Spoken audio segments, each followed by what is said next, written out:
republic for which it stands, one nation, under God, indivisible, with liberty and justice for all. Roll call. Okay. Here. Klaus. Here. Kutra. Yes. Knight. Here. Fitzpatrick. Campbell. Here. Sunshine. Here.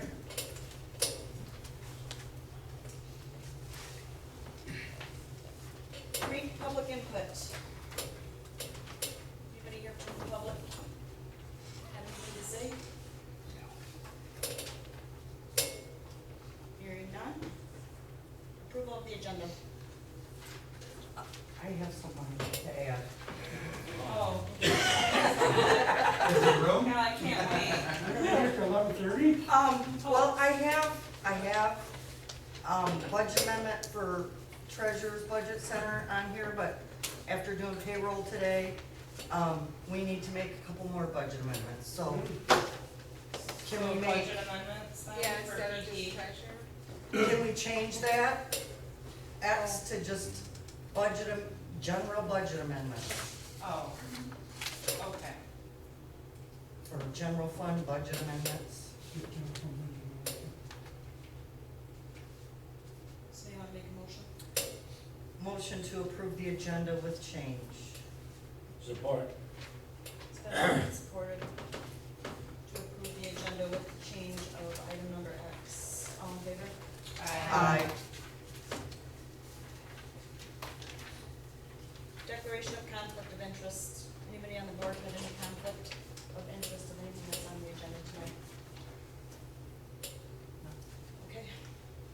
Grand Traverse County Commissioners report. Good evening, Cheryl Gore Follette, one of your county commissioners. I am here to report that you probably saw last week, the really important thing we did last week was came up with a partial pension solution for the budget for the pension. We are going to pay MERS $5.6 million, and they are going to give us a payment, a set payment of $5.9 million for 16 years. That's great as long as MERS returns 7.75% on their investments. That's the deal. That's the best that we could do with them. I don't know if you guys have gotten into any of the pension stuff with your pension provider or whatever. MERS is, in my opinion, I wish we could get out of MERS. I think there's lots of organizations that wish that they could get out of MERS, yes. Isn't it, the type of plan you're with MERS, a defined benefit? We have MERS here, but ours is defined contribution. Yeah, totally different deal. So it's not that MERS is necessarily bad. The whole is the defined benefit plan, Right. mostly. I mean, there are some DC as well, but it's the DD that have really created this huge $50+ million hole. But the challenge is that they're not gonna return 7.75. I mean, they haven't. And so, you know, we put together these deals and we try to live within that budget and say, okay, we're gonna budget for 5.9, but if they don't return 7.75, it doesn't cost them anything. We just have to pay more money. So it's really it just doesn't feel like a fair and equitable way to do business. And because you're in MERS, that's the only person you can deal with. You can't go somewhere else and get a better deal. So anyway, we're making progress. We're still looking for additional solutions for the budget. You've probably heard about some of them. There's a lot of talk. Don't believe everything you hear, okay? Please don't believe everything you hear. Just because you're talking about something doesn't mean you're gonna do it, okay? The other thing we did last week, I'm sure you know, was to turn we sold 160 acres right in the middle of the pure Marquette Forest out there in Whitewater Township to the Land Conservancy for $97,000 less than the highest bid, but the highest bid was not going to keep it what it is. And we felt that was probably a better thing to do for our children and our grandchildren and our great-grandchildren than take $97,000. So I'm gonna give you a news flash for tomorrow, you're gonna be the first to know, cause this will be in the Ticker and the Record Eagle tomorrow. Parks and Rec Board, I sit on that board, voted to rescind their, release of the property that's on the corner of Burnley and Keystone. That was going to be sold, now it's not, at least at this point. The rationale for that was that, it was presented to the Parks and Rec Board that it would be worth a lot of money to the county to sell it, like maybe $1 million. And right now the offer's for $300,000. So the Parks and Rec Board looked at it and said, gee whiz, this could be soccer fields, this could be more ice playing, it could be indoor stadiums, it could be a lot of things for $300,000. Okay, so there's gonna be a lot of hoo-ha, you can hear a lot of hoo-ha over that. The Parks and Rec Board had the right to make that decision, and they did make that decision.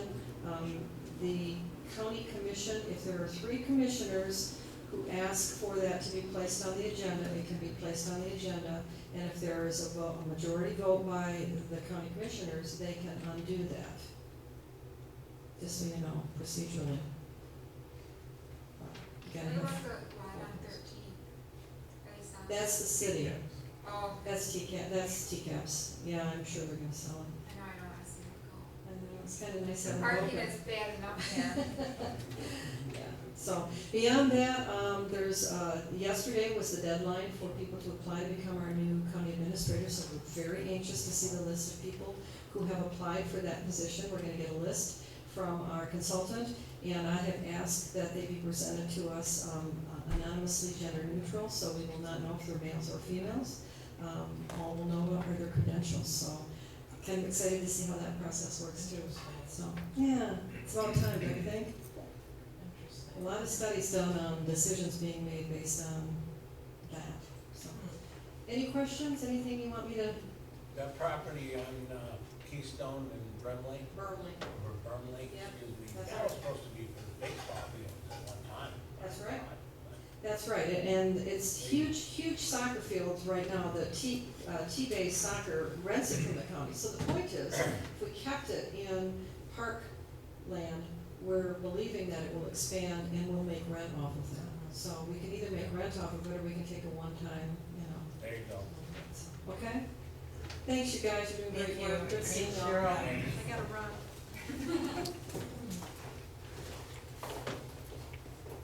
Community police officer report.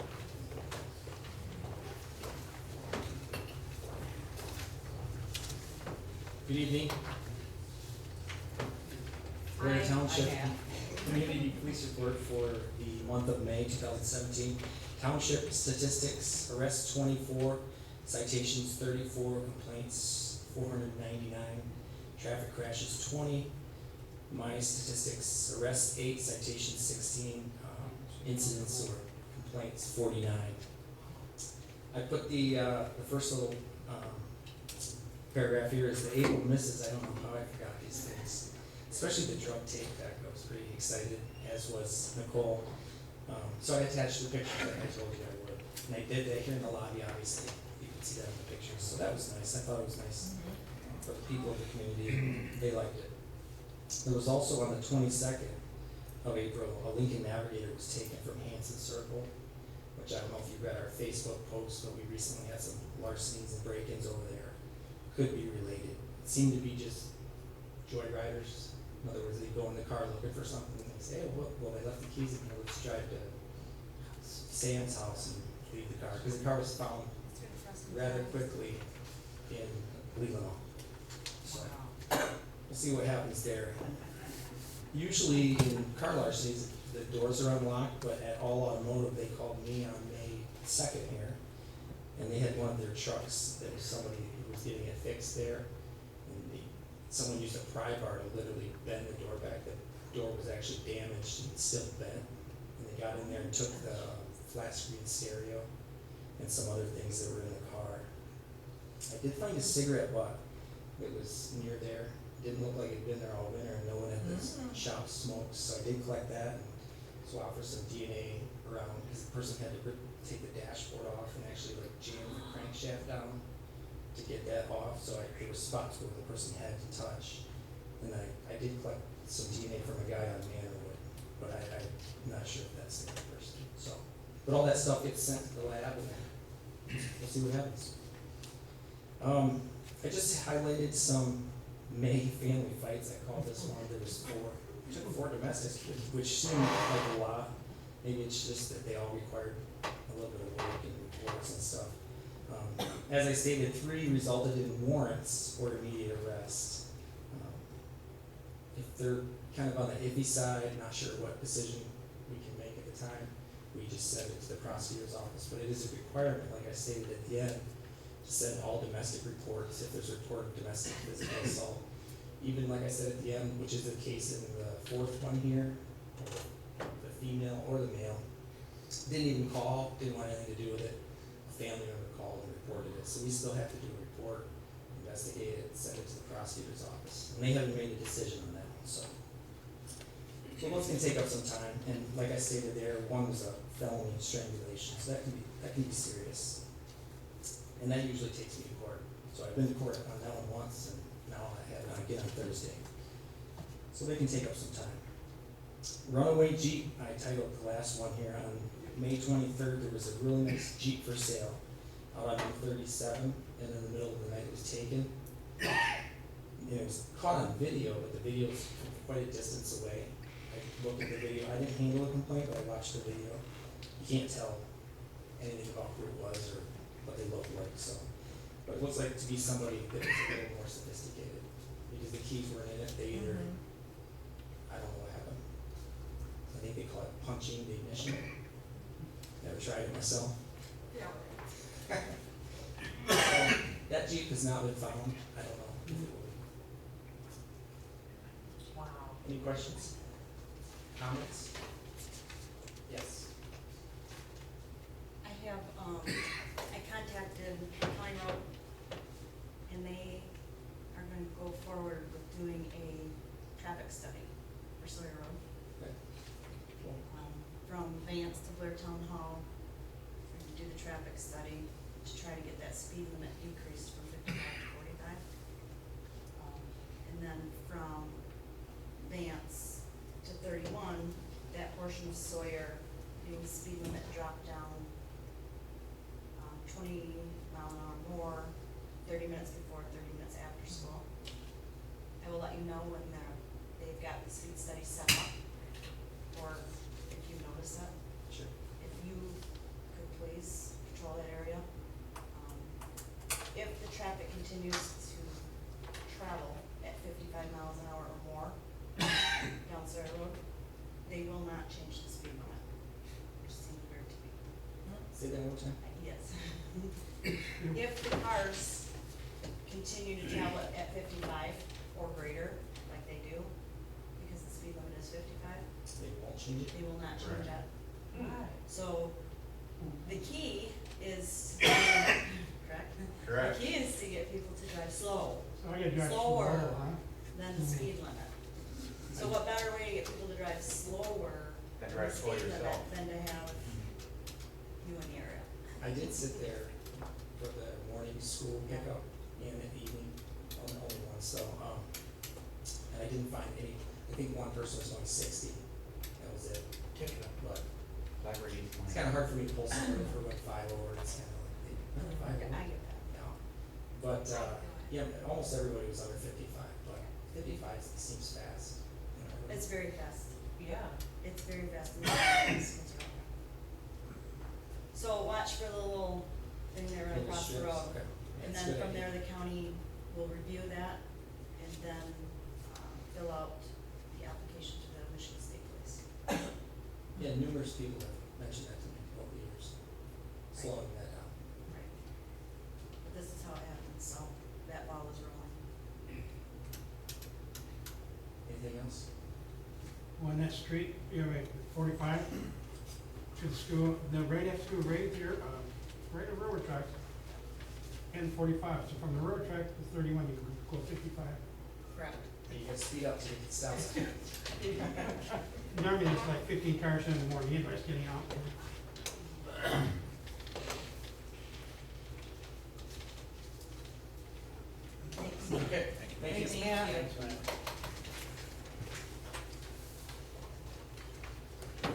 EMS.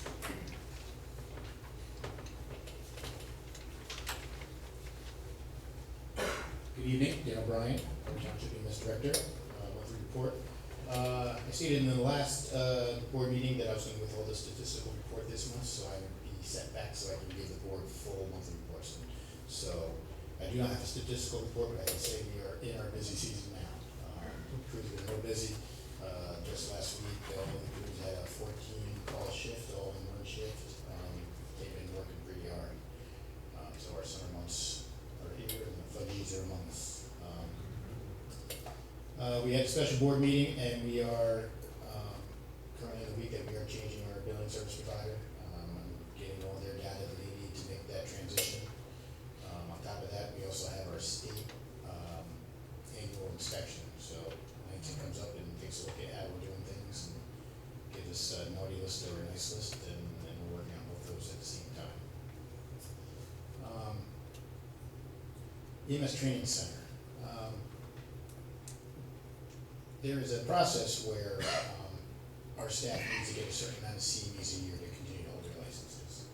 An agency or a facility can sponsor CME training where we're able to have that in-house.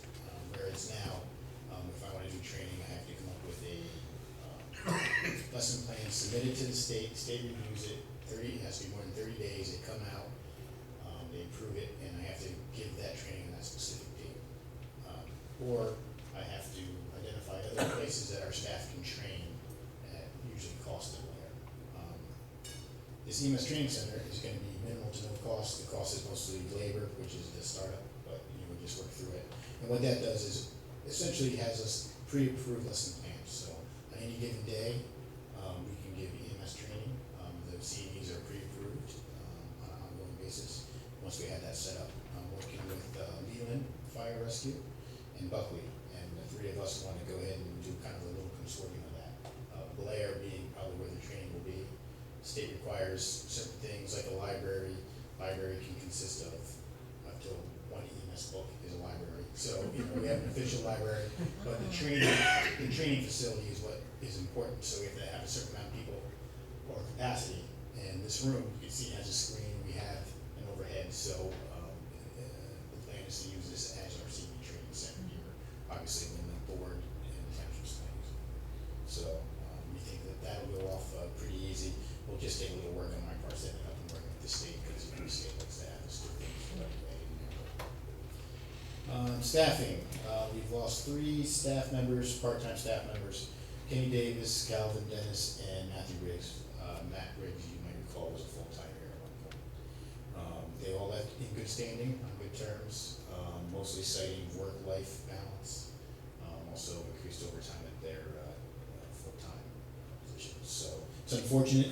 We thank them for their service. They were all good employees. They just weren't able to give us the time that we need for those part-time shifts. And it's not just a Blair thing. This is regionally, EMS-wide, having staff to be able to have time to fill those shifts in part-time status. Good news is Mike Luther's back. He's off disability. He's doing well. Hit the ground running, and you guys know Mike. He's Mike. He's the same Mike, and we're glad to have him back. He works hard, and just in time for the summer months. All our equipment are in service. Other than some things that we're looking to surplus, all operational. So that concludes my report. Any questions? Thank you. Thanks, Dan. Thank you. Fire report. Hi. Good evening, everyone. Went to Blair School a few times in the last month or so. Just a little bit more. There you go. Thank you. I went to read with them. I went to lockdown drills and fire drills, and it's kind of fun. We also, the program for injury prevention, water safety was there, the power sponsor was there. And so I sat in with them and we talked about water safety with the kids, so it's kind of fun. There is proposed legislation for that would require carbon monoxide detectors in hotels, boarding houses and motels, which currently there's only fire protection and fire alarm system. So that would be nice. I went to Metro Fire's open house that they had at their station one, and did car seat checks with them, and they had a pretty good little setup home. It was kind of fun. Not really well attended, but it was their first one, and they're gonna continue to do it throughout their station, so it should pick up. I submitted a park plan grant, Michigan Township Association Park, risk reduction grant. Hopefully that will help us to increase our inspection capabilities for plan reviews and such. So I should know in another, I don't know, 20 days or so. Hopefully that'll come true. We also visited a couple of daycare operations and talked about smoke detectors and fire drills. Usually with the little tiny ones, they want to see you in gear, or we want to show them our gear, and then we want to give them some tools that they can use. Otherwise, a lot of stuff is lost on them, but they still are happy to see us. It was too cold to spring water. So. I spent 3.5 hours in the parking lot out back with 130 kids from Kingsley and Fife Lake Elementary Schools. And I got to see my old friend Sharon Case, who is a firefighter, and it was amazing that she was there, so I could tell all the kids that girls make good firefighters. And Nicole will tell you that I always tell the kids girls make great firefighters, so that was fun. Yeah, we assisted Long Lake on a structure fire. We were first on scene. We made the evaluation, looked in the front door, hollered for, see if anybody was there. At first we didn't know if there was anybody home or not. Found out that everybody was out, no pets were, everybody was safe. Our person, Sean Bonnelly, and a crew from Metro Fire were instrumental in that fire not getting any further than what it did. They did a wonderful job, they did what they were, and they came out, Metro crew came out, a lieutenant said, I'm out, I need rehab. There's no officer in there, you should send Sean, thinking that, and I thought that was kind of nice that they gave him, you should send him in, so that was very cool. Everything went well. Does anybody have any questions? Thank you very much. Thank you. Grand Traverse County Road Commissioner.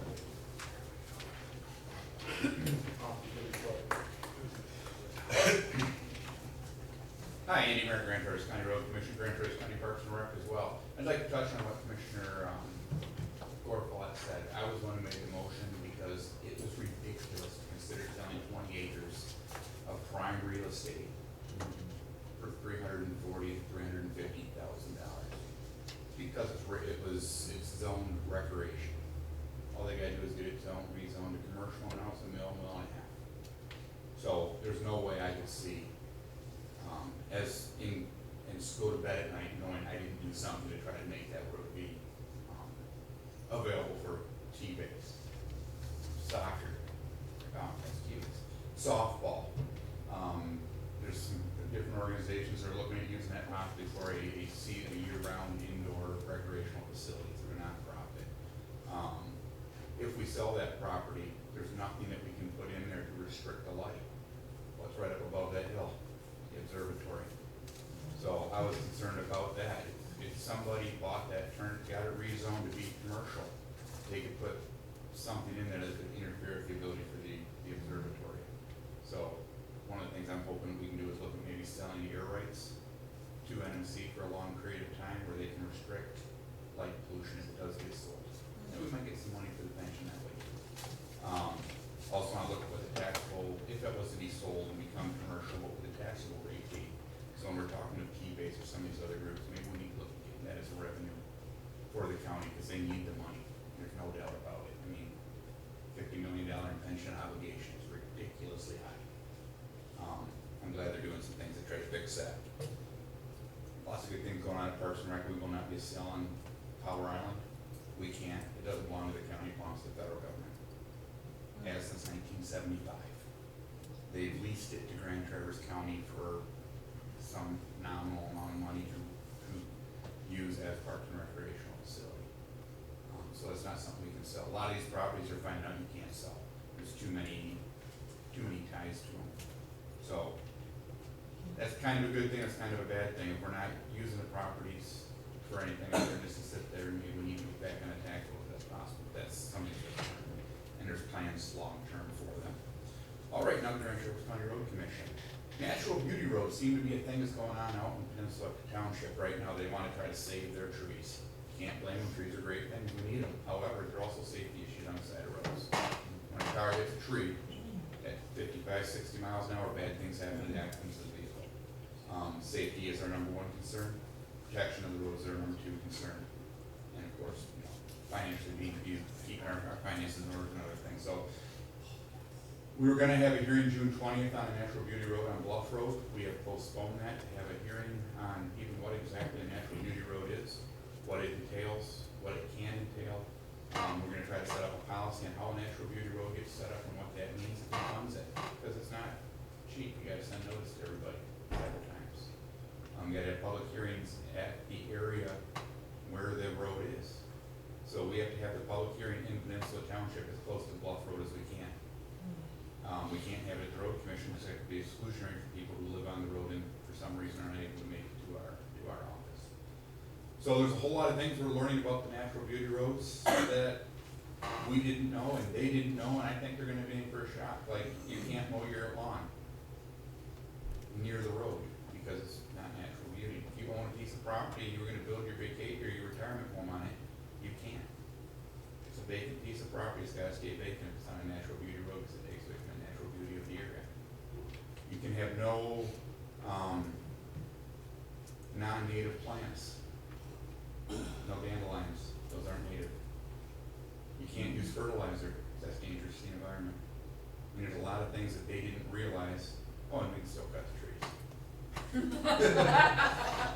So sometimes you gotta be careful what you ask for, because there's a lot of things that you don't know, and people will sell you a bad bill of goods. Traffic studies, how fast can you drive? Well, the state police determines that, and they look at what the average speed is, and they take it to the 80th percentile. So if people are traveling at 55 miles an hour down a road, or 60, it's gonna stay at 55. So there's not gonna be a little rumble strips like what you would see. They have secret ways of studying traffic, because we wanna know what the actual traffic speed is. So if you're not happy with the speed of traffic in a particular area, the speed limit is the fastest that you can drive in that area, not the slowest. So if you think it should be 45, you might wanna drive 45 through that area, because that's what you feel is safe. So if you're driving 55 and you're upset about the speed limit, you're just as guilty as the people who didn't lower it. Drive the speed that you wanted, because you never know when that study's gonna happen. We're hoping that maybe some information might be leaked, so you guys will have a heads up, so you can drive up and down that road at 35 throughout the day. Natural beauty road, It doesn't make sense. unfortunately, law don't make sense. The people who sit in Lansing make really dumb policies sometimes, doing the best they can with the information they have. I'm sure you know, as someone who sits on a board, sometimes we don't have all the information that we need, so we might not make the most sound decisions. It's not because we're not intelligent, we don't care, sometimes it's the information that we get just isn't what we need to make the right decision. I think that's what happened here. And I don't think anyone wants to mess with it, because how do you change it? Oh, I feel the road should be 35. Well, you gotta have some kind of basis for that, so. Drive slow. If you feel it's dangerous, and you know there might be a traffic study coming up, drive the speed you want it to, encourage your friends, neighbors, etc. We're gonna be looking at our asset management plan. We're gonna be looking at the project roads for the next 5 years, what we wanna do, trying to prioritize subdivisions. We will get to them 20, 30 years down the road. So don't plan on us doing a subdivision in the near future. If you have people who wanna get subdivision roads redone, special assessment district is a way to do it. Township funding is a way to do it. I don't know, some magic pot of money falling out of the sky might help. We will match, do project matches on that, but we need to get projects from you guys, commitments that you wanna do that here fairly soon, because we're gonna be making that decision soon, for the next budget year. We wanna know how much we're gonna put for projects where we're matching community or townships, and we wanna know what we've gotta do for like South Fairport Road. That's gonna be an expensive fix, that's gonna be about 3/4 of our repair budget if we decide to do that. And if you've ever been down that road between Division and veterans, you know, something needs to be done there pretty bad, and it's base failure, so we gotta do a complete reconstruct. It's not just a easy chip and fill or mill and drill, we gotta tear the road down, we gotta redo the base, we gotta do all kinds of stuff, so it's gonna be an ugly project. We're also looking at hiring a consultant at some point in time here, we wanna find out what it's gonna cost, because we know that there's a problem with east-west mobility. So we wanna make sure that we have all the information for that. We wanna make sure that we're going through the process properly, we wanna make sure that we have somebody to help us find money to do it. If we go with the Hammond Hartman, the last cost 20 years ago was $30 million. Sure, everything's a lot more now. So we wanna make sure that what we're doing is gonna do what's best for the community, it's gonna be most cost effective, most environmentally safe, and it's done properly, so we don't have a bunch of legal hurdles that are gonna stop us from whichever method we decide or area we decide to make it travel. So if you have any projects that you guys wanna do special assessments in, get it to us quickly. When are you guys starting South Airport, Logan's Landing? I don't know the date on that, it's after Cherry Festival, like thaw. A lot of projects got kind of picked up because of, well, I mean, our staff spent 2 weeks dealing with that. That's all I've got, unless you got any questions. Do you know when the water's gonna be under the new bridge on the caps? They are, the last email I got said the 21st of June, they're gonna start the dewatering process. They've already taken quite a bit of dirt off the top, it looks like it's down about 8 foot. They've got 14 fairly big tubes going over the dam. I don't know if any of you stalked me on Facebook, but I've been posting pictures. I don't know how I got them, they just magically appeared in my camera. Of the different areas that they're doing, river rerouting. It's pretty interesting how far upstream they're going, how far downstream they're going, trying to reroute the river back to its original path. And Mr. Robbins, Robbins, Jack lives right there. He has told us, you're gonna find this right here. And I'll be damned if we didn't find a cement fish ladder there that's been buried for 60 years. You're gonna find this over here, and I'll be damned if we didn't find that right where he said. So we're right on track where the river's supposed to be going. It's gonna be back to its original route. It's supposed to lower the water temperature because they're not gonna have as much standing water. It's gonna make it better for whatever fish are supposed to be happy in that water temperature. I think it's trout, could be wrong. I'm not a fisherman, I go drowned worms, that's about it. It's like in that first. That is the plan, is from what I understand, that, the Army Corps took over, once the bridge was built, the road commission pretty much got out of it. We gave them a permit to operate our road right away, so that they, finish the road back up after they take the dam out, so there's not this big pit there. Andy, Deb and Jim both have been so responsive to me, immediate. I Excellent. sent him an email and one of them is emailing me right back and steering me in the right direction and answering any question I have and very, very polite and helpful. It's good to hear. I'm glad our staff, we wanna work with you guys as much as we can, try to get as much Great. done and make sure we're doing everything as efficiently as possible, so none of us are wasting our time. Yeah, I And really I appreciate you letting me know that, Yeah, I will pass it on to our board. thanks. Anything else? I'm gonna take off for the evening, because I didn't have time to go home and change before I came here. I apologize, I'm kinda like a worker, because that's what I am today. I had fixed paint, so I didn't wear anything nice to work. All right, you guys have a great night. Thanks.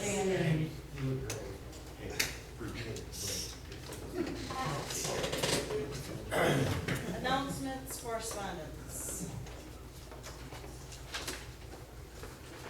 I just wanna say thanks to everybody for our Vans Walk cleanup 2 Saturdays ago. It was successful. It was fun. You know I couldn't. I was there in Hartford. Yes. That's all I have. Anybody else have anything? Consent calendar. The purpose of the consent calendar is to expedite business by grouping non-controversial items together to be dealt with in one board motion without any discussion. Without discussion, in any words. Any member of the public, board, or staff may ask that an item of the consent calendar be removed and placed elsewhere on the agenda for full discussion. Such requests will automatically be respected.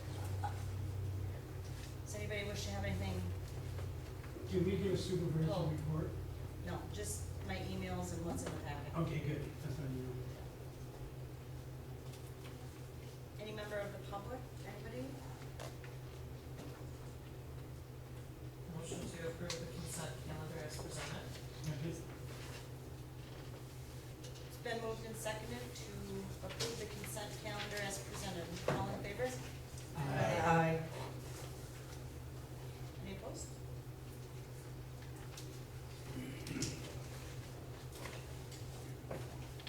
Did you have anything for unfinished business? No, New I business. should put none. Frequency services management structure. This was a packet that was put together by Dan and Jim.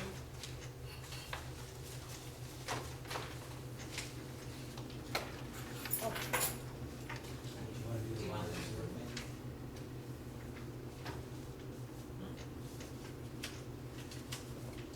For the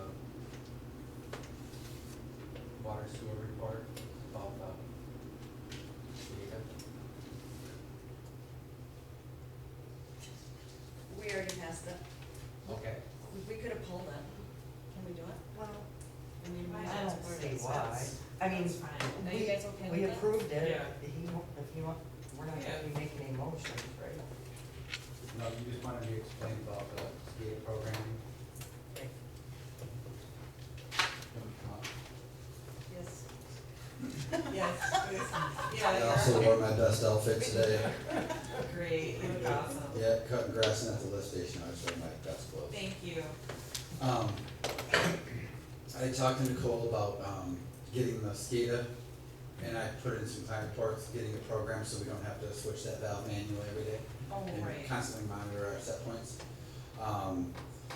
Don Jeanette, who has previously done some work for us, he said it would probably be around $1,000 to get it programmed. And also, at the lift station by Menards, the main lift station, our battery backup system is very old. And the current battery charger is actually overcharging those batteries. And on Tuesdays when our generator runs, when we transfer power, we're getting some weird VFD glitches where they won't fire back up, or we'll have to reset one of the controllers. And he can put a new battery backup system in there for around $600. And I don't have anything in writing yet, but that was just a verbal that he gave me. So, Do you guys remember last month we talked about the? Yeah. and that would also, like, let's say, you know, we did get the air remove filter and well for running and that system running the system like it should. Let's say something were to go wrong with well for or the iron removal filters. All we do is push a button and it goes to what we would just have programmed. And can you let everybody know the time, the actual man hours that would save? Oh, it's at least a half hour, 45 minutes a day that we spend, Twice a day? uh, Or just once a day? once a day. And that involves, you know, going out to Blair Town Hall Road and M37, which is a very busy corner. We either open or shut it and then go to the elevated tank, and then we have to reset our set points. And there's always human error when you, a water operator never generally changes the set points on his tower except for winter and summer. We do it daily during the week. So, and you would also have that capability in the future, if something happened up on the hill, Right. we would be able to go back to this old system of operation. And that, you know. So we're talking roughly 5 hours a week, 6 hours a week? Yes, yes, and a lot of times, like at the end of the day, like especially flushing, we could go flush fire hydrants for that last hour, or finish up a subdivision, you know, but no, we gotta stop what we're doing and go change the tanks. Yeah, we have to do that, because we want that water to circulate in and out of them tanks, so it doesn't sit and get stagnant. So we can have them paid for basically in 2 weeks, but we Yes. pay Oh, in yeah. wages in Yeah, yeah, just yeah. 2 weeks. Yeah, and plus that valve that we're operating every day, we've already replaced the one at the elevated tank. And it was like a $10,000 repair.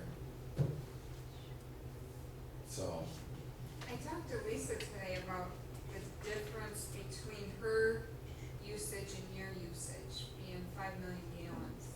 the water loss issue, Mhm. yep, Can you find that for me? the water loss. Yeah. Well, you guys did have leak detection a couple years ago.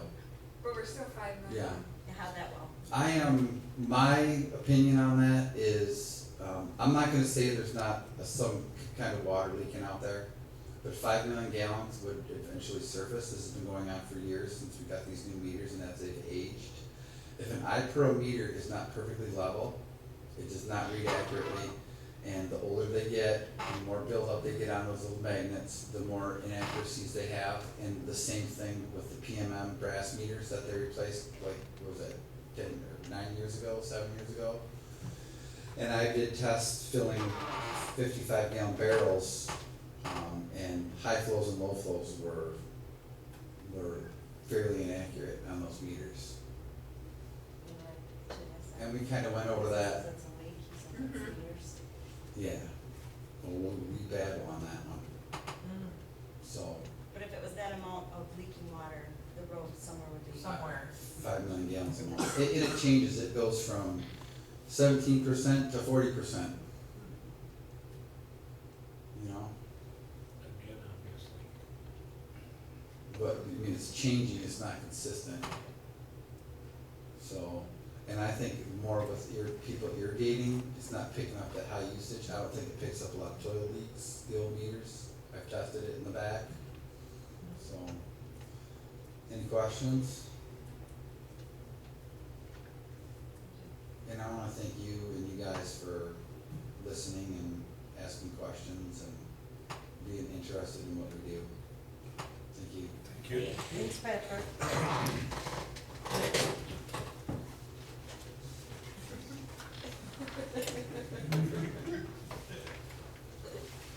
Okay. Back to our new business, the emergency services management structure.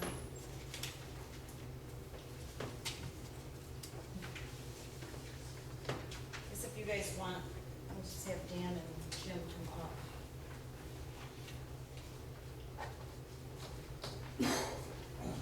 I've read this about 5,000 times and we've talked to both of them probably about 5,000 times. Yeah, I just want to apologize for the submission of the Warren piece to the board packet with this proposal, but I hope you guys had time to review it. We think that this is the step necessary for Blair to move forward. We don't think that this is the single solution. We think this is the initial step to develop a strategic plan moving forward. I think inside the packet, when you look at the old or the current structure versus the proposed, the differences are stark. See that current proposal was not a proposal that was ever by design, it was just another structure. It was what came to be over time. I think it's time for us to move for the future and into a more structured, single-minded, joint department as opposed to an EMS department and a fire department. And move that into the proposed emergency services department of Blair Township. Welcome any questions, any discussion on this. I know it was a lengthy proposal report. Try to present it, answering questions within that report, and we understand that you probably have many, and we're here to hit us with your questions.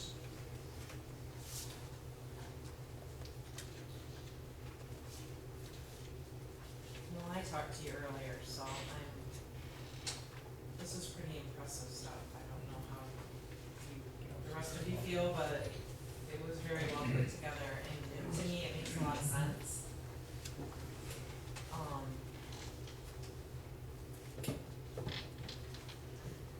This proposed structure is not an earth-shattering idea. This is a standard business structure, public service structure, fire department structure, police department. It's a normal chain of command. You're at the top with delegation going down and emergency service together as a whole is far separate between EMS. You guys, I think,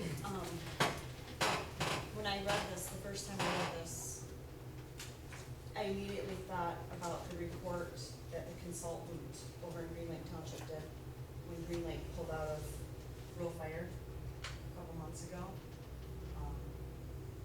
and they hired a consultant to do the RFQ, RFP. This is very similar to exactly what the consultant recommended to the Green Lake Township Board to do. It's, EMS-based fire service. It's, the structure that you guys have here is basically identical to the consultant's recommendation. We really needed the push and the nudge and the, wherewithal to go forward and do what we said we were gonna do when we talked about the consultant before. Right, a year and a half ago, 2 years ago. Right, and that's what I felt reading this, is what you guys did. You put it together, you provided the board with exactly what they had asked for a year ago, a year and a half ago, exactly what I asked for in the very beginning, with goals and objectives and where are we going, where do you guys wanna go, and, I commend you on this. There was a lot of research done, and I know it wasn't easy. The largest part for me is when we go through our training, when we start out, and they talk about, as an officer, span of control. So when you get on the fire scene, your span of control is 5 to 7 things. If you get to more, then you're not really doing anybody any justice. You're not doing a very good job at all the ones you're in charge of. This reduces the span of control for those two positions. So they can concentrate more on the things that have not been grown, have not been cultivated through time. And it also will increase the amount of planning that goes on. We're doing some things, obviously, at budget time with fire board, and that's the first step. This is going to help us in increase the planning. We can't go forward unless we know where we're at and what we have to do. So this is the first step in planning for the future. I just think it makes sense because it makes you a team. It's not fire, it's not EMS, it's a team, it's emergency services, so it combines you and structures you as one, not two separate entities. I've asked some of the guys, when is the last time I've actually done a call with you? And this will reintegrate everybody on the same page. We're all gonna be together rather than the guys in the office trying to do those span of control things that are too different. Yeah, we cited some financial benefits in this, and that is the first step to move us into the greater financial benefit, that we discussed during the budget workshops. But more importantly is the operational and administrative benefits to this. That's really what, motivated us to present this. I can report if we were doing well financially, if everything was great in that regard, we would still be here presenting this report. Currently, it's very difficult to get all the things done under the current job description of each of these positions. When we look at one direction, the other areas suffer. Tend to operational tasks, then the administrative parts get left undone. Working on budgets and billing and all those issues, then stuff that has to happen day to day gets missed. So this just sets up the structure where we'll have an administrator able to develop those plans, able to work with the board to do the financial, the business development, and changes the EMS and fire side into more operational daily oversight, operational chiefs. Essentially, you would have the CEO, and then you would have directors of operations and everything. And then this also empowers our officers, which currently exist, but only on the fire ground. This empowers them to take a leadership role day to day and puts a leader 24/7 here at Blair Township. Weekends, nights, we will have somebody that has a leadership position, to be a shift captain, section chief, or the administrator, all one would be here, at any given time. I think also, this is hard for me now, speaking from this side of the building, but I think it will protect this board from making poor decisions, because the board ultimately has the yay or nay for major decisions. For example, switching billing companies, which costs $200,000 revenue loss. But it will have one person with emergency services that is talking to this board. It's not gonna be two people saying two different Mhm. things, you know, somebody saying one thing to Lynette and somebody can come in and same time have a difference of opinion. It's one person, one mission. And I think it is a way to bring emergency services back together with the one mission, as well as the working relationship with the board. More accountability, for sure. Thank you. Absolutely. That confusion that the board might have seen, you know, I come up and give my EMS report and what I think, and she comes up in his fire and we're two departments. That confusion also exists with our staff, who, you know, we have two administrators or two budgets over the same mission, the same staff, so there's confusion there. There's confusion with our peers in other communities, who is, Blair Township Emergency Services? Is it Dan, is it Jim, who is it? They don't know who to come to, you know. It's, the current structure is unique, but it just came to be, ad hoc, it wasn't by design. It just came from, a volunteer with rural design, taking on the fire, and currently it just occurred, so there was no design or practicality to it. Early on, it served its purpose, but it never changed, it evolved as everything else did. That, the way it's set up now, so. And there was no change in structure when Blair pulled out a rule, changed on the fire department. I think we feel that this move, this initial step, this restructuring is the first step of moving from the past of a volunteer, part paid service, the first step to becoming a municipal professional fire and EMS and emergency service. This is the first step to becoming that service you see in our neighboring towns. Traverse Cadillac, those areas that have, you know, emergency service department.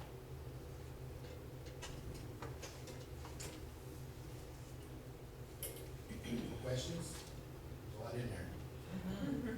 When are you guys hoping, what's your thought, when are you hoping to implement? Well, we're hoping to get board approval tonight to move forward. We look on, let's see, near the end, page where it says going forward, how to proceed, 16. page 16.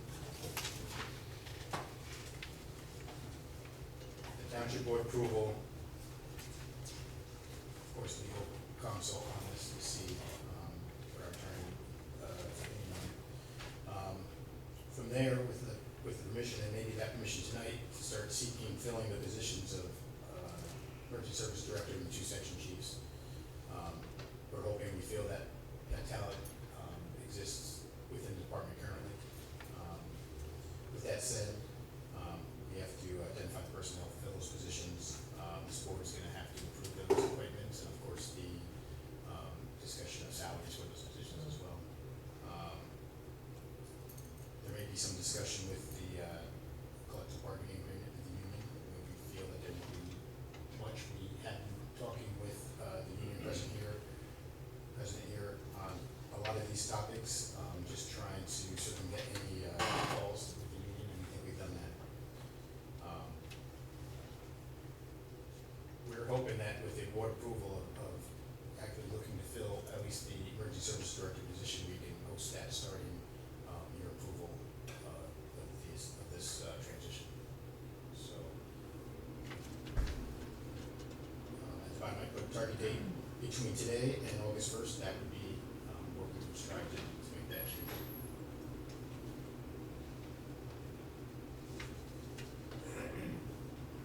There may be some minor budget amendments, adding a personnel or adding an administrator. On that cost analysis, it'll actually be a benefit to the payroll, so we're not asking for a minute to spend the money, we're just, probably adding line items and that thing. We're looking for, direction from treasurer and clerk on that as well.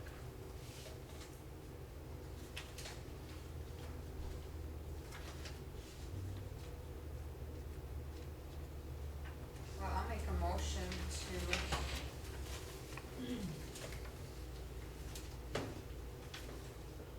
approve the proposal for the organization restructure of Blair Township Emergency Services.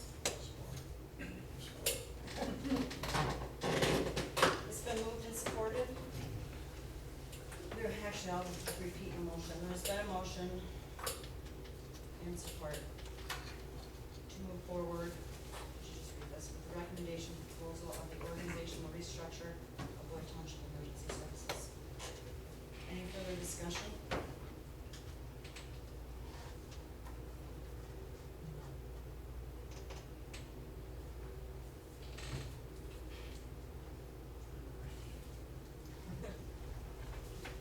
Let's do a roll call.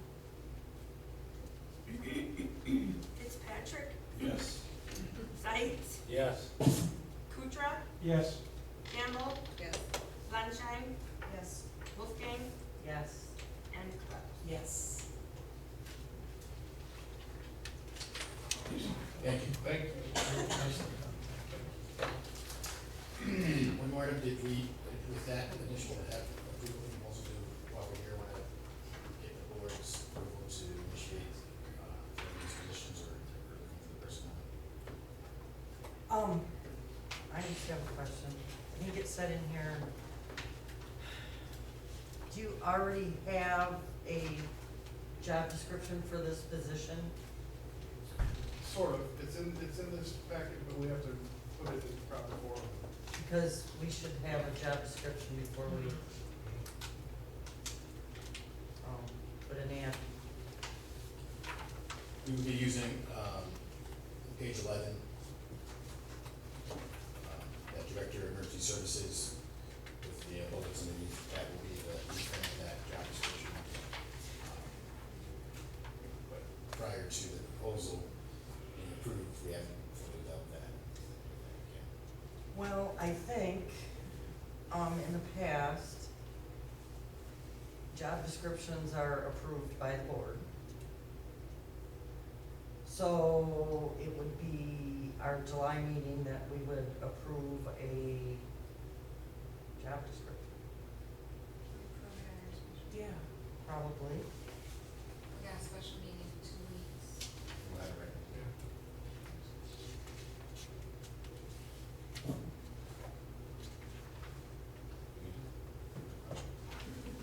There you go.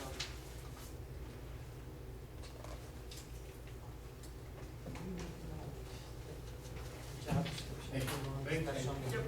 Thank you. Thanks, we both for doing. Yeah. And then Nicole will be walking, what did we say we're gonna have? Yeah.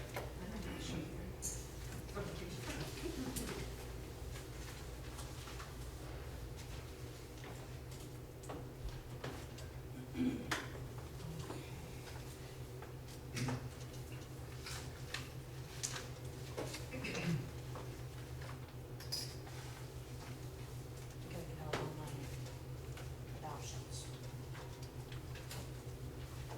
Item B, adoption 2017-2018 general fund budget by activity center.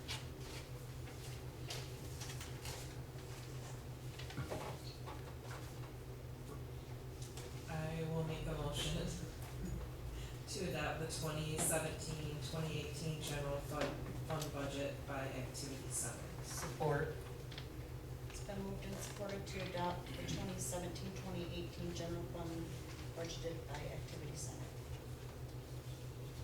Roll call? Sunshine, Yes. Fitzpatrick, Yes. Klaus, Yes. Kutra, Yes. Campbell, Yes. Wolfgang, Yes. Sights. Yes.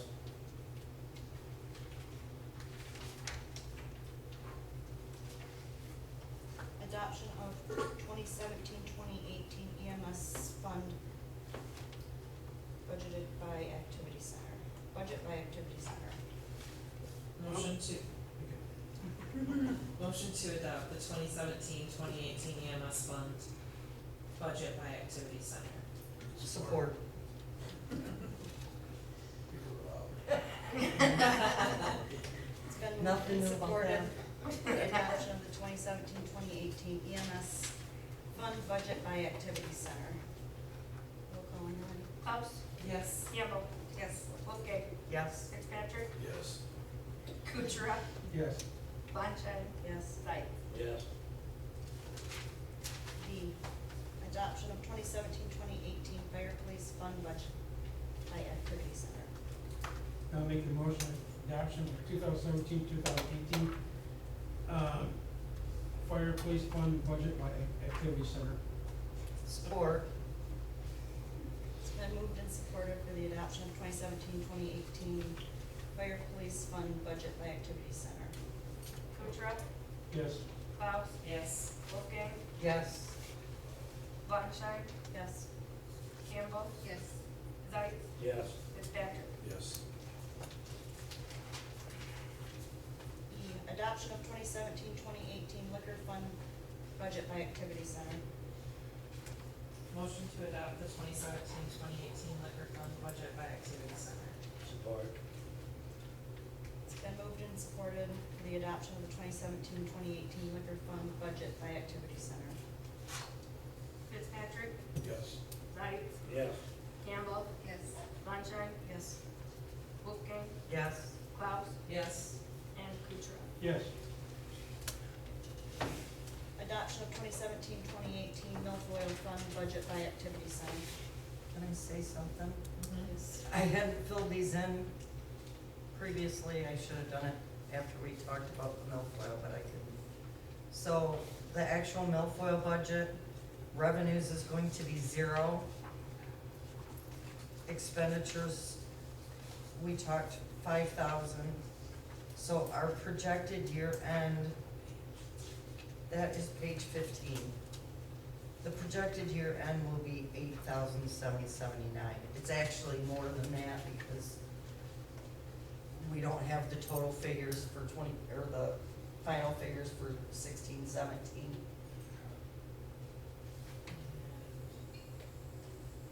What would the year end be? The projected year end would be 8,779. Do you remember what the last application of that stuff cost? It was like 4,500.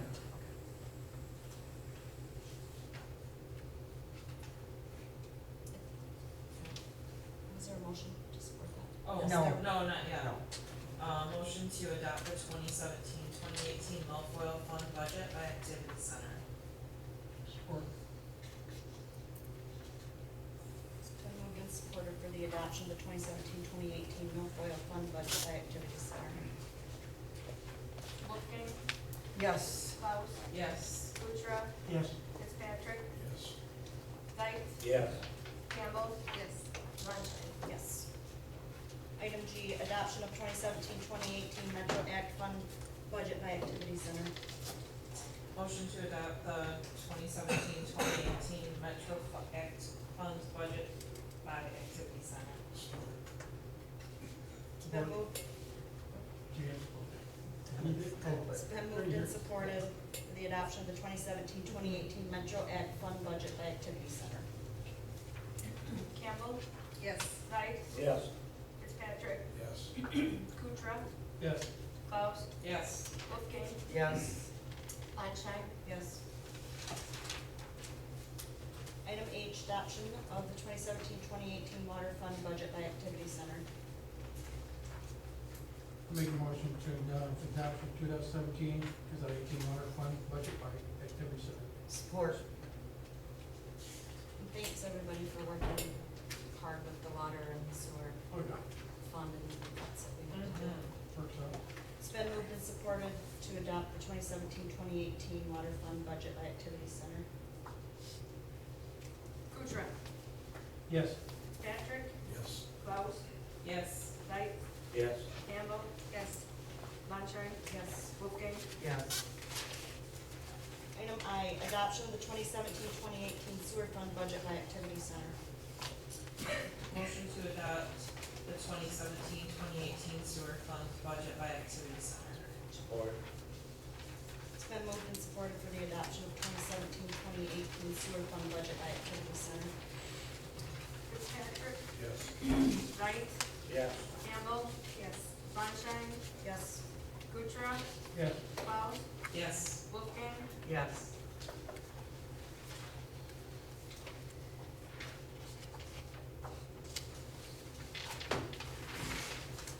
Item J, resolution 2017-04 to set the supervisor's salary. motion to adopt resolution 2017-04 to set the supervisor's salary. Support. It's been moved and supported to adopt resolution 2017-04, set the supervisor's salary. Klaus, Yes. Kuchera, Yes. Fitzpatrick, Yes. Zeiss, Yes. Campbell, Yes. Sunshine, Yes. Wolfgang. Yes.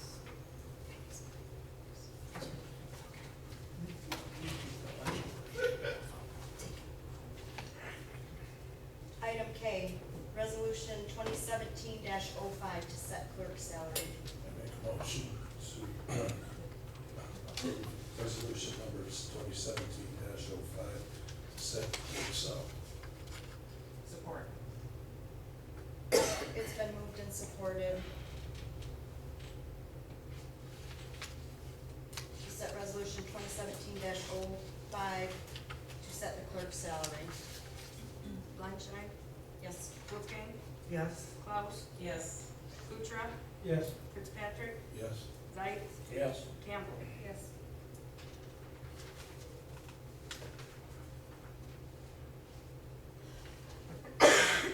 L, resolution 2017-06 to set the treasurer's salary.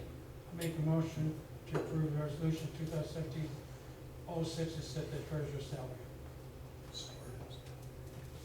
It's been moved and supported, the resolution 2017-06 to set the township treasurer's salary. Campbell, Yes. Kuchera, Yes. Klaus, Yes. Wolfgang, Yes. Sunshine, Yes. Fitzpatrick, Yes. Did you try to lead the same Oh, problem? what are you guys doing? What'd you say? Zeiss, Yes. So on the next one, who do we know as 1, 2, 3, and 4? I'll be number one. I just would say ladies first. Item M, resolution 2017-07 to set first trustee salary.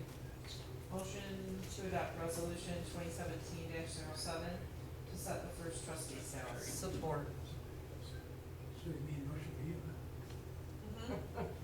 It's been moved and supported to adopt resolution 2017-07 to set the township first trustee's salary. Sunshine, Yes. Klaus, Yes. Campbell, Yes. Fitzpatrick. Yes.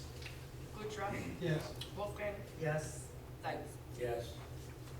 Item N, resolution 2017-08 to set second trustee's salary. I make a motion to adopt resolution number 2017-08 to set the second trustee's salary. Support. This motion to adopt resolution 2017-08 to set the township's second trustee's salary. Zeiss, Yes. Wolfgang, Yes. Kuchera, Yes. Klaus, Yes. Campbell, Yes. Fitzpatrick, Yes. Sunshine. Yes. Item O, resolution 2017-09 to set third trustee's salary. I'll make a motion to approve resolution 2017-09 to set the third trustee's salary. Support. It's been moved and supported to adopt resolution 2017-09 to set the township third trustee's salary. Oh, okay.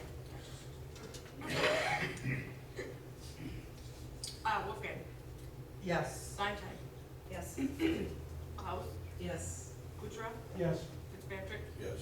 Zeiss, Yes. Campbell. Yes. P, resolution 2017-10 to set fourth trustee's salary.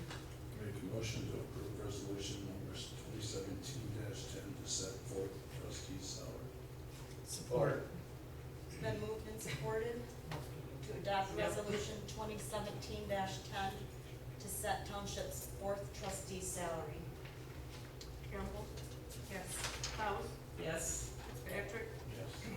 Kuchera, Yes. Zites, Yes. Wolfgang, Yes. Blanchard. Yes. Q, resolution 2017-11 to set employees' wages. Motion to adopt resolution 2017-11 to set all employees' wages. Support. It's been moved and supported to adopt resolution 2017-11, all township employees' wages. Blanchard, Yes. Wolfgang, Yes. Zites, Yes. Kuchera, Yes. Fitzpatrick, Yes. Klaus, Yes. Campbell, Yes. R, resolution 2017-12 to set bank depositories. I make a, Go ahead. okay, I make a motion to approve the resolution 2017-12 to set the bank depositories. Support. It's been moved and supported to adopt resolution 2017-12, resolution to set bank depositories. Kuchera, Yes. Klaus, Yes. Wolfgang, Yes. Fitzpatrick, Yes. Blanchard, Yes. Zites, Yes. Campbell. S, resolution 2017-13, general appropriations act.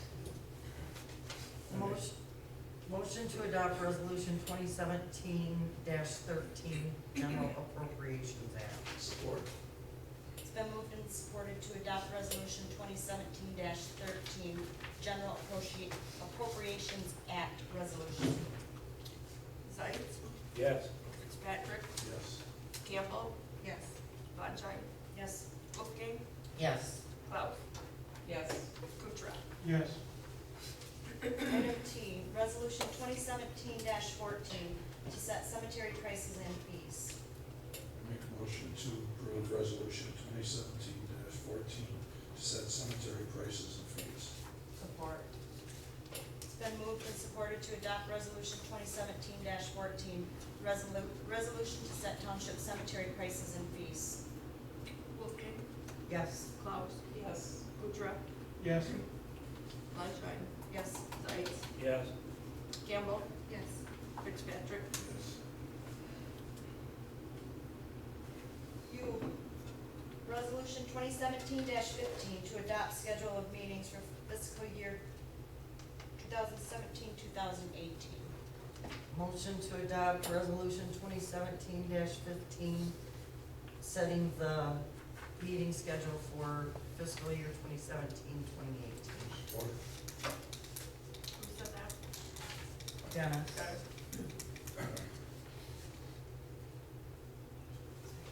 Then moved and supported to adopt resolution 2017-15, resolution to adopt schedule of meetings for 2017-2018 fiscal year. Kuchera, Yes. Campbell, Yes. Blanchard, Yes. Fitzpatrick, Yes. Zites, Yes. Klaus, Yes. Wolfgang. Yes. Item B, schedule fees. Motion to approve the Blair Township schedule of fees. Support. It's been moved and supported to adopt the Blair Township schedule of fees. Any discussion?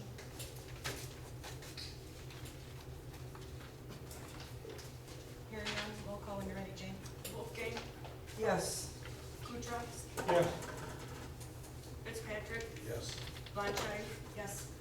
Zites, Yes. Campbell, Yes. Klaus. Yes. W, the Blair Township 2017-2018 holiday schedule. Motion to adopt the Blair Township 2017-2018 holiday schedule. Support. It's been moved and supported to adopt the 2017-2018 Blair Township holiday schedule. Any discussion? When you're ready, Jane. Klaus, Yes. Kuchera, Yes. Campbell, Yes. Wolfgang, Yes. Blanchard, Yes. Zites, Yes. Fitzpatrick. Yes. Item X is our general fund budget amendment. I just passed out a, budget versus actual as of June 15th, because that's when the payroll that I did today will hit the budget. And you're supposed to amend before you overspend. Right. So technically we are, because we don't actually overspend until the 15th. So, there's a couple of budget centers. The clerk's budget center is, within $400. Because the only other thing should be the last payroll, but I would rather just be safe.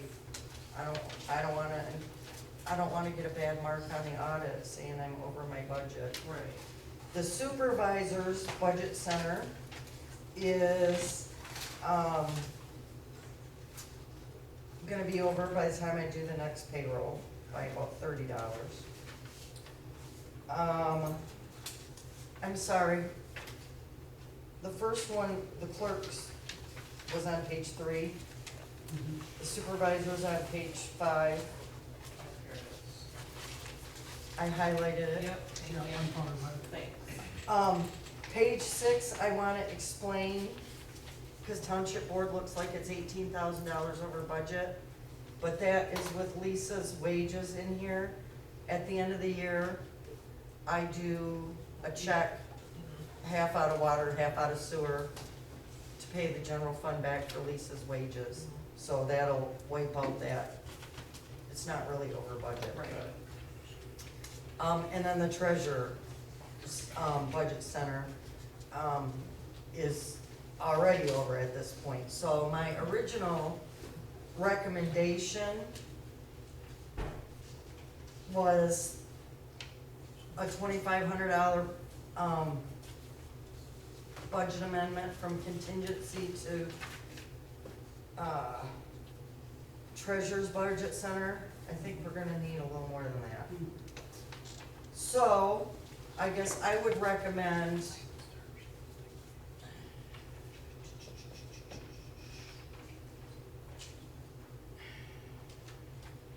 $3,500 from contingency into treasurers. For supervisors, I don't know, you guys spending more money on things this year. Maybe 500 from contingency into supervisors' budget center. Lynette, what about the, mailings for the taxes? For the property taxes? 'Cause, like postage and that, 'cause, Well, that won't come out until next year's budget, shouldn't. well, we have to pay for postage before they go out on July You do. 1st. I didn't know that. Yeah. Then I guess we better, Is it Well, out of the treasurer's? it does, Okay. and that I probably should have had that, so that check could have been approved tonight. Yeah, and I haven't even talked to them and that. Cause you don't know how many bills you're gonna have yet. Right. From that new company. I have my meeting with Heidi tomorrow. Okay. Well, then, you have no idea how much it's gonna be? Well, I think you had Ballpark. some. You have some idea. Well, I would say probably $2,000. I don't know, I mean, that's just a shot in the dark. If I have 4,000 pieces mailed out at 50 cents a mailing. I don't know, Well, what I it's guess if expected. you know that it was, better to go this way than for us doing it, I guess I would just think you had some idea how much the cost Well, is gonna be. The cost is everything, the quote I got is everything. So you don't know what the actual postage is. Right, and I don't know what we paid for postage in the past for. good thing is like when we put 5, 7 or better in an envelope, we still have the same 37 Right. cent Oh, price, it doesn't go up. So do you want to, say 7,500? Just to make Yeah. sure you're covered? Yeah, that could be, just, 7,500 from contingency I mean, into, it's probably not even gonna be near that, Right, but just in but case. we don't I wanna, know. 75 for treasure, contingent to treasurer. yeah. And then 500 from Supervisor. contingency to supervisor, Mhm. and I would think clerk, 500 should be plenty. Cause James' wages are, right now are coming out of elections, so. oh, that's right. So 500 for clerk. Yeah, Okay. so that would be a total of $8,500, and I believe in contingency, we still have, we still have, 18,700. Let's see. Well, do you want one motion or should we do them separate? Was- Probably separate, yes. Okay. Well, I would, Yep. Yep, I would make a motion to move 7,500 from contingency to the treasurer's budget center for wages. and postage. Oh, and postage. Support. It's been moved and supported to move $7,500 from contingency into the budgets, into the treasurer's budget, their salary and for wages and postage. Any more discussion? Roll call? Sights, Yes. Wolfgang, Yes, Klaus, Yes. Kutra, Yes, Bonchai, Yes. Fitzpatrick, Yes. Campbell, Yes.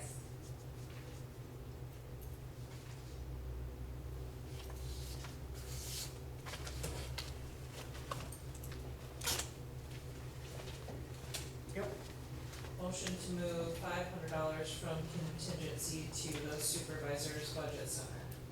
Support. It's been moved and supported to move $500 from contingency into the supervisor's budget center. Any discussion? When you're ready, Jane. Bonchai, Yes. Wolfgang, yes, Kutra, yes, Fitzpatrick, Yes. Campbell, Yes. Sights, Yes. and Klaus. Yes.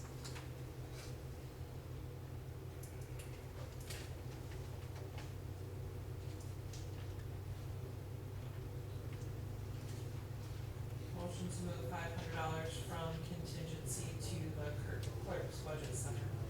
support, It's been moved and supported to move $500 out of contingency into the clerk's budget center. Any more discussion? Roll call? Patrick, Yes. Campbell, Yes. Sights, Yes. Klaus, Yes.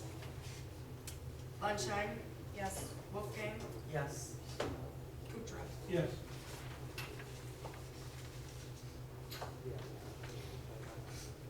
Item Y, Township Newsletter.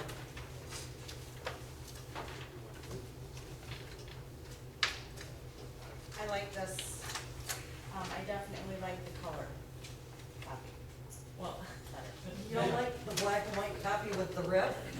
yeah. I think Yes, I it get my looks last nice. name right, okay? Yeah, and the only difference is, Dennis asked me if we could get a picture, that's why we took pictures tonight, I'm going to get a picture on the top here. will you change one thing? I just, actually, I just Absolutely. noticed this. On the very first page, talking about the grant, on the second paragraph, it says grant funds will pay for the sidewalk. Could you put supervisor Lunshine instead of just Lunshine? I can't believe I didn't notice that.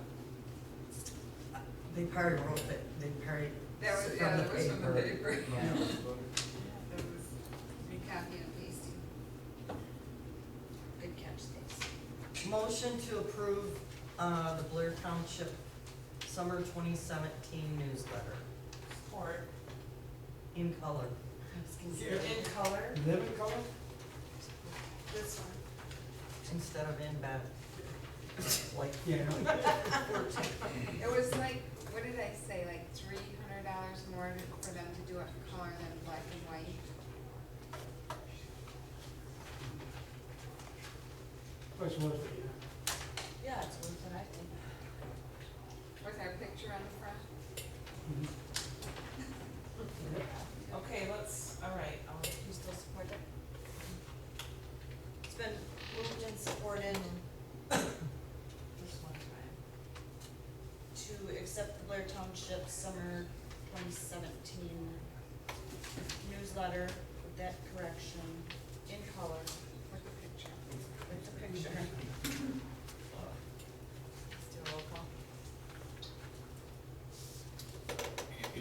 Fitzpatrick, Yes. Wolfgang, yes, Klaus, yes. Einstein, Yes. Kutra, Yes.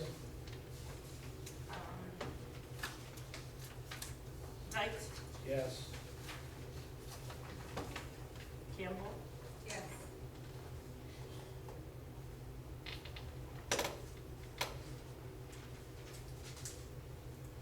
Item Z, life insurance, accidental death and disability, EMS director and fire chief. this came up before, this proposal came up, but I think it's even more important now. If Dan and Jim are gonna work shifts, they are those positions currently are not union positions, but, so they get just the $15,000 life insurance and like 33% for short-term and long-term disability. Yeah, so I guess I feel, since they're fighting fires still, Yeah. that they should have, at least for the life insurance and disability, the same benefits that the union employees have. Well, yes. So I would make a motion to, increase the EMS director and fire chief's life insurance policies to 50,000 and their disability insurance to match the union employees. Support. It's been moved and supported to change the EMS director and fire chief's life insurance policy to $50,000 and to disability to 66%. Any discussion?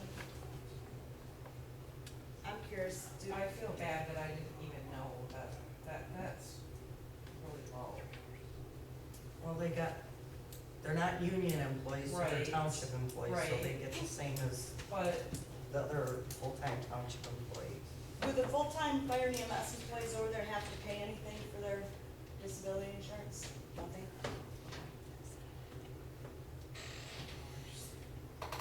Any other discussion?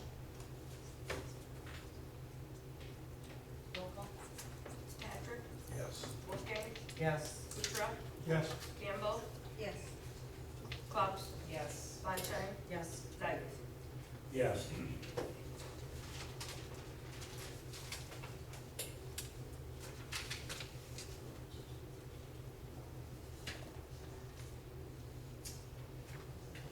Item AA. Policy. Revised post audit policy. Which, well, Tracy had brought up, and I added it at the last meeting when we changed billing companies, so I added Acumed, but then I noticed there have been some changes. Members Credit Union, it's now Forefront. Right. But I would just like to have Right. the right names on here. Colonial Life is now Aflac. Crane Systems, as of July 1st, will be going with IT right for our computers and such, so I would like those Okay. changes made to the post audit policy. And can we, for the postmaster, because we're gonna be switching Lisa over as well to using Maple River, which will still make the check out to postmaster. And that, but can, instead of water sewer, can we just have postmaster and not have anything? So like for Taxes or anything? taxes and everything? And that, Sure. and then also, and I know this has been an internal discussion about contracted expenses. If we have contracted expenses where we're in a contract where we have to pay, does the person have to wait 6 weeks or something to get that instead of doing a check request and then not cutting the check? I mean, we're contracted, we have to pay it. Does it make sense that they have to wait until the next board meeting? Have we had any issues on, No. had any issues in the past? No. I think most, everybody that we work with is, understands how we pay our bills and. Well, I'm thinking of an employee waiting for a reimbursement. I mean, they're under the union contract, they're guaranteed a reimbursement. It's the This food came up allowance. about their boot allowance, because I sent out a thing telling that union employees who hadn't used their boot allowance yet, and I said, turn in your slips to Dan or Jim for approval by June 28th, and you'll get your reimbursement after the July board meeting. Well, some people didn't like that. Well, it's not, it's the policy, unless the board wants to change it. And if we're gonna change that, then I think we should add mileage reimbursement for employees. I think we ought to leave it Well, alone. what do you mean mileage reimbursement? Employees wait, depending on when they turn in their mileage reimbursement, they have to wait until after the board meeting, till the board approves it.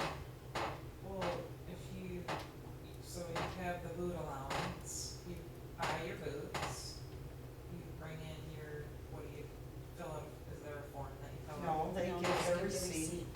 Oh, okay, and then. I mean, your boots might be $200, correct?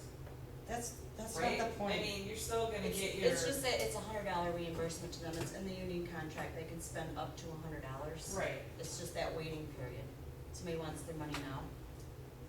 The reimbursement, like with their paycheck this week, oh, cause I they're see, buying, oh, yeah, so instead of waiting till, it could be a whole nother month. right, correct. Yeah, and then do you put it on, they get it on a payroll, No, you can't put that on. She writes the Payroll. check. right? Okay.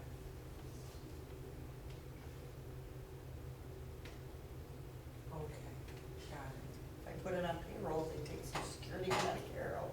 that's right. And withhold, yeah. So is that big? A lot of people complaining about that. Well, as far as I know, it was one, but Somebody did. Was it you? No, it wasn't, no. Just kidding. I'd That's leave fine, it- if I'd you guys leave it wanna, I alone. don't have a problem either. I don't either. I just explained that I can't just willy-nilly Correct. write out checks, and Here. that's why we have a post audit policy. I just thought because it's in a contract, we're obligated to do it, to give Lynette that right to say it is a contract issue. I just hate to hold people's money up because people don't have the expendable income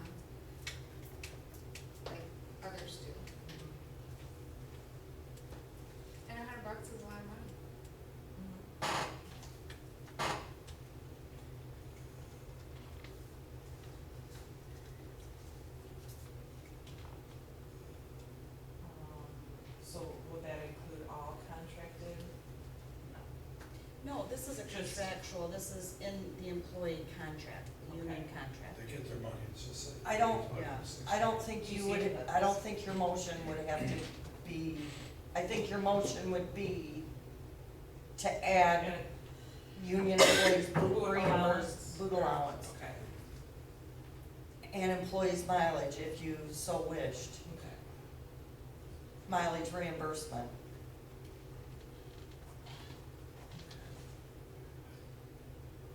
Ready? Right. Yeah, I am. Okay, motion to amend the Blair Township post audit policy to include mileage and, boot allowance. Union employee You- boot allowance you- reimbursement Thank you. and mileage then- reimbursement. And right, and are you changing these as well? Changing the Yes. names Yes. from members to Forefront, Colonial Life to Aflac, and Crane Systems to IT Right. Correct. That And would be my motion. remove water and sewer from postage. Oh, remove water and sewer from postage.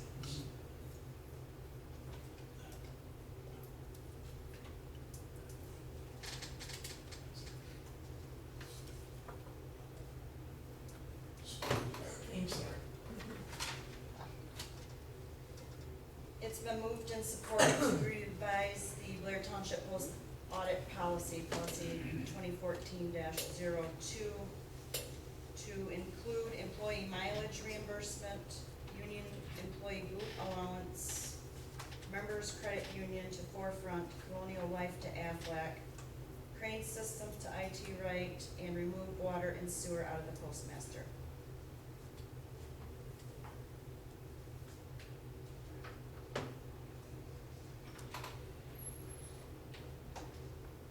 Any further discussion? Roll call when you're ready. Longshine, Yes. Wolfgang, Yes. Campbell, Yes. Knight, Yes. Fitzpatrick, Yes. Kuchera, Yes. Klaus. Yes.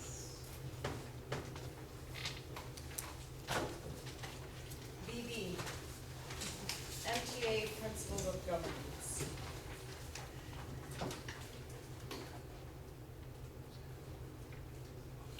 This is something MTA typed up, sent to us. They did it 4 years ago when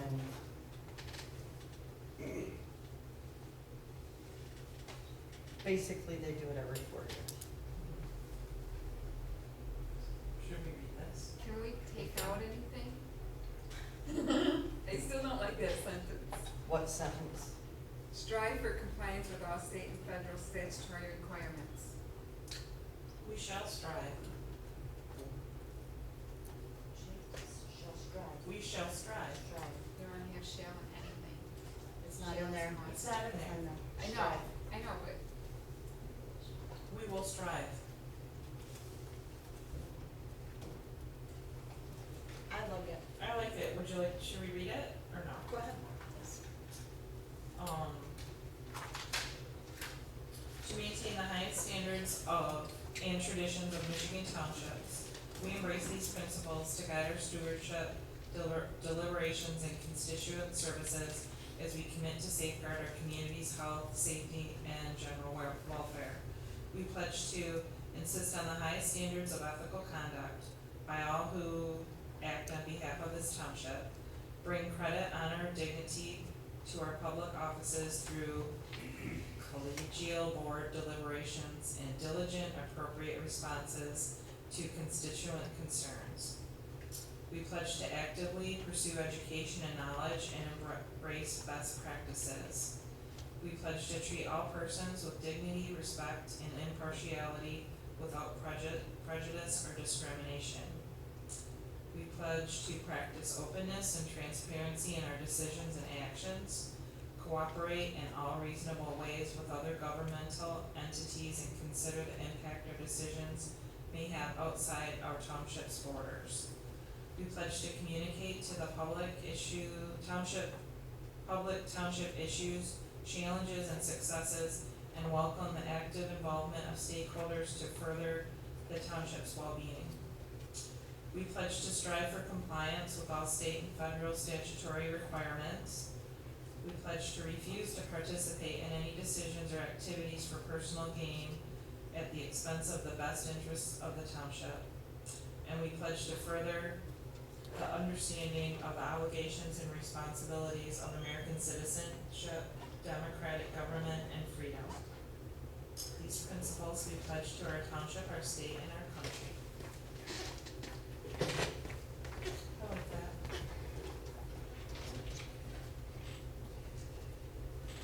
Motion to approve MTA's principles of governance. Support. It's been moved and supported to adopt the MTA principles of governance. Any further discussion? Roll call. Gang, Yes. Flowers, Yes. Kuchera, Yes. Gamble, Yeah. I don't like that sentence. Lunstein, Yes. Zeit, Yeah. Fitzpatrick. Yes. CC. I'm sorry, I've got the original, if after the meeting, everybody would sign it. Oh, sure. No, put it in the frame, I'll shut it. CC, Cherry Festival Heritage Parade. Okay, you guys ready? Ready. Ready. I had plans of doing this, that, I procrastinated. I had some problem. It's still dog. We still have a place, if anybody wants to do anything, but what I wanted to plan didn't work out. So myself, I'm just gonna say I do not think we can do it this year. But there is an opening, there's still opening for Blair Township there, and we can do it. What did you want Well, to do? there's, thing is, I want, the trailer I got out of hand, I guess it was supposed to be a hanging trailer. I had somebody else say, you're gonna give me a small trailer, you said I was gonna decorate it. That backfired. Then Dave Taylor talked to him, and he said, well, he's got this trailer, but it's a big trailer. I talked to Andy, and I didn't know, I should have talked to Andy earlier, because I did not know that on his truck, wouldn't pull it from here down, so we'd have to find somebody to pull the trailer from here. A record, maybe? Yeah, pull it there, put it in the spot on State Street, and then Andy would hook up to it and pull it there. Then probably unhook it, then we'd have to have somebody up again, bring it back. Oh, yeah. So it snowballed to a point where, right now, I have some medical issues, so I just decided to back off. We do have an opening, if anybody wants to do anything, there's an open there. We got 2 weeks, got the July 4th, if you wanna do it, go for it, it just snowballed. I think we should ride in the fire truck. You could, I can talk about that, I can try and change it and go for it, and without putting that much. It doesn't cost us nothing, no, so far, there's Yeah. been no money spent at all. Yeah. I had some things on order, but I did cancel, so no money goes. Because I was gonna try and see, it will only take a week to get certain things, okay?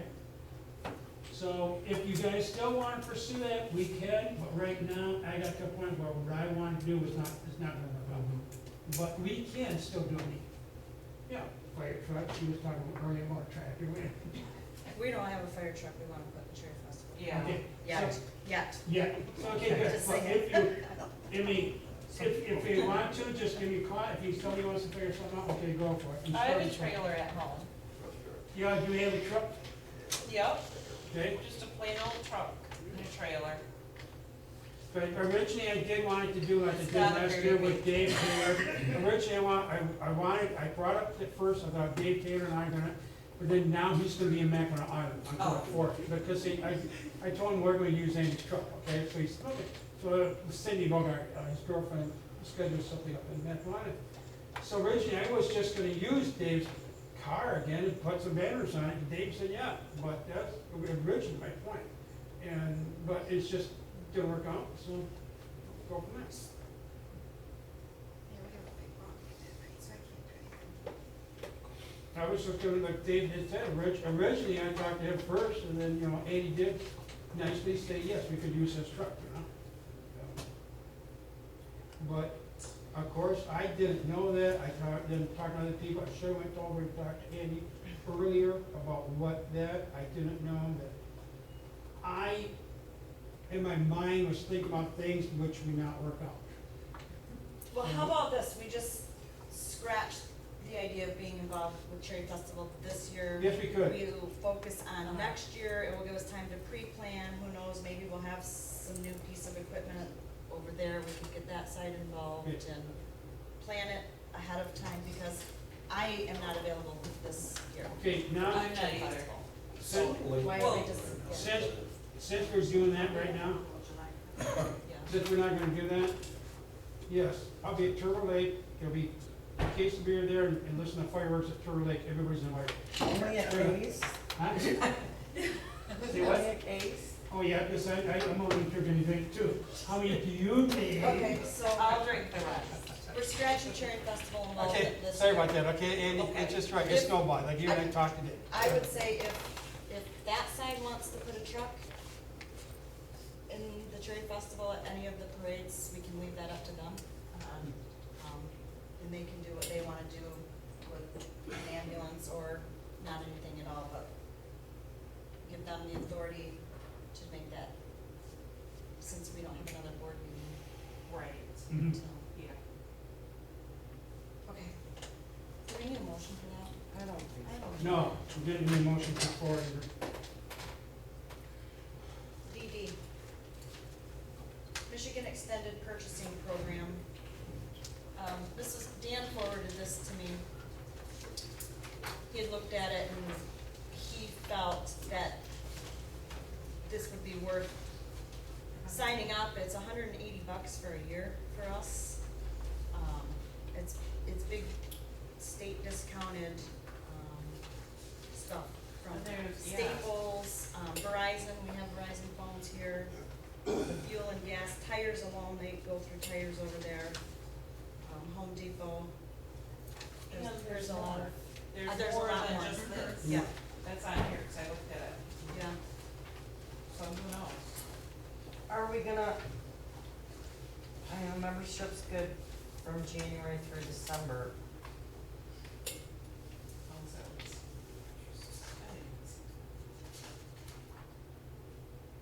So, we're gonna sign up in January?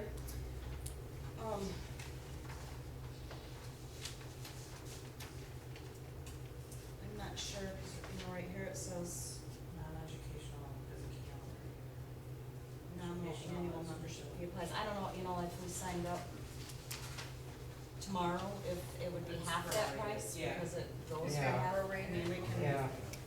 we can ask them if this is something you wanna go forward.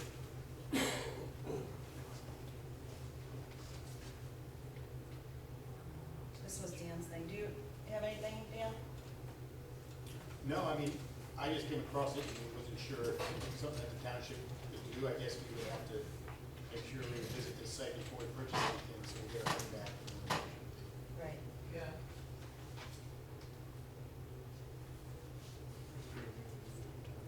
And we probably don't know, Dan, do you, if, and I guess I could have looked at this myself. I mean, do you have to deal with the state when you're placing the order? Do you know what dealing with the No. state's like? No, they No. have like Yeah. reps in different areas, but like for Staples, you would just have like a contact code. Right. You would just put it. Yeah, I don't wanna have to deal with the state. Yeah, cause, right, it's like a group.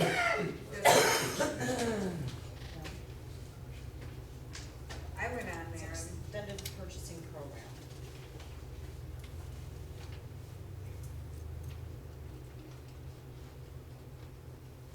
I think we could it's $180 for a year. I think we could probably save that just in tires alone from all the vehicles that we buy tires for. I didn't look really into the bottom line on the cost of what items would be saving. I just, it was recommended to me, asked if my township did that, and I said, I don't know, and that's when I forwarded it to you to see if that was something like this. I wish I had more to give you on it, but I don't. I don't think you can get in there and look at the prices. yeah, you can. Oh, you can? I didn't see, okay. Yeah, I was on the Staples one, it gives you like a Excel spreadsheet. Oh, Somebody wanna make a motion? Do we wanna do this or not?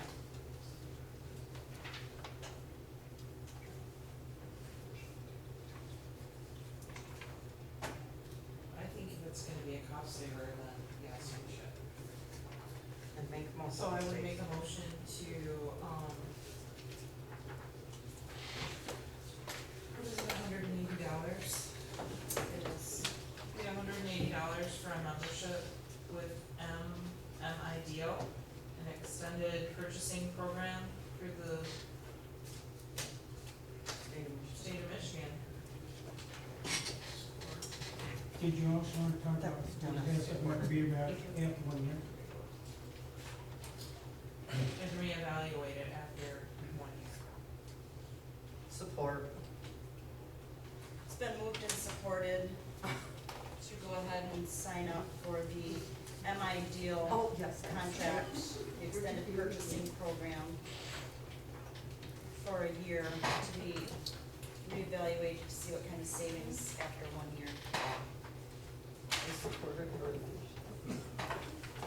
Roll call.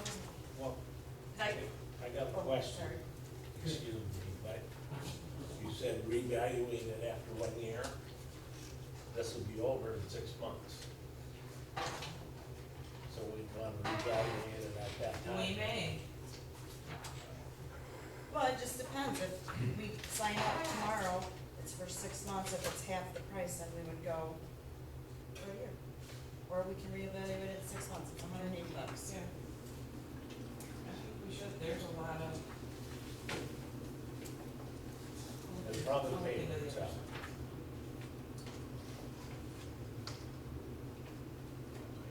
Did you wanna revise your motion to evaluate it in 6 months? Certainly. Roll call. Do you still support it? Well, Dennis actually originally supported it, I still. and then I confused me. Should Yes. reevaluate and see. Sykes, Yes. Campbell, Yes. Wolfgang, Yes. Klaus, Yes. Fitzpatrick, Yes. Sunshine, Yes. Kutra. Yo,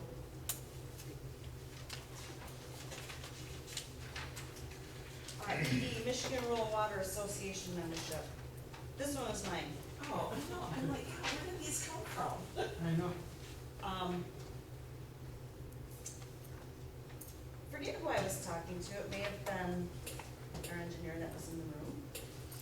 Anyways, Michigan Rural Water Association is a membership service. And as you can see from the paper that I gave you, there are huge benefits to I know. becoming a member of this service.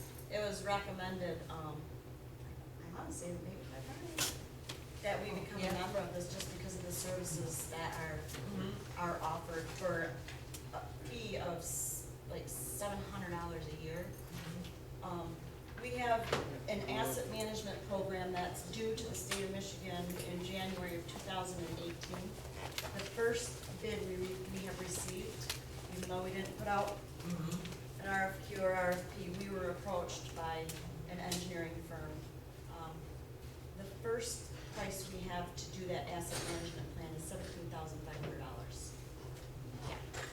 And they already have a whole bunch of the information. Michigan Rural Water, they actually have an employee who will come in here, work with us and with Wade Trim, and do it for free. What? Yeah. Wow. Yeah, it's not as detailed. I mean, the one bid, we were looking at a GIS system, they were proposing GIS scanning, so we know where all the utilities, and I see that in our future, in our capital improvement plan of getting there. But today, right now, what we need is an asset management plan by January of 2018. We have most of the information already. And they'll come in and help us finish it for free. Great. They also have equipment, if Wade Trim, if a piece of whatever they use breaks, they can borrow, they will have access to all of their equipment, including an employee. If a catastrophic event, God forbid, happened to Patrick and our water guys, Michigan Rural Water would actually step in and run our system temporarily until we can get reestablished, all part of being a membership. There's, huge discounts for trainings, seminars, equipment was the biggie, the asset management plan was the biggie. Rate studies, they'll do rate studies. Rate studies, yeah. Yeah. Wow. Pretty much everybody who Yeah. has their own, water system, water and sewer, are part of rural water, Really? except for Blair Township. Everybody else have been, we haven't been? Well, not that it hasn't been presented. So I'm looking for support from the board to go ahead and fill out the application and get it submitted tomorrow, because we need to get moving on this asset management program. It's seven. 716 on that one, over 3,000. Population Water of and 50. wastewater connection. $760 a year. 760, okay, cool. And it will be prorated. Mhm. I would make a motion that we fill out the application and become members of the Michigan Rural Water Association membership. Support. Support. It's been moved and supported that Blair Oh, Township okay. become a member of the Michigan Rural Water Association. Roll call, when you ready, Jane? Klaus, Yes. Kuchar, Yes. Wolfgang, Yes, Campbell, Yes. Zeit, Yes. Bonneschein, Yes. Fitzpatrick. Yes. Thanks, guys. I'm gonna fill that out Wow. tomorrow. Yes. And then Thank you. get it submitted because, we need to get these books. Okay.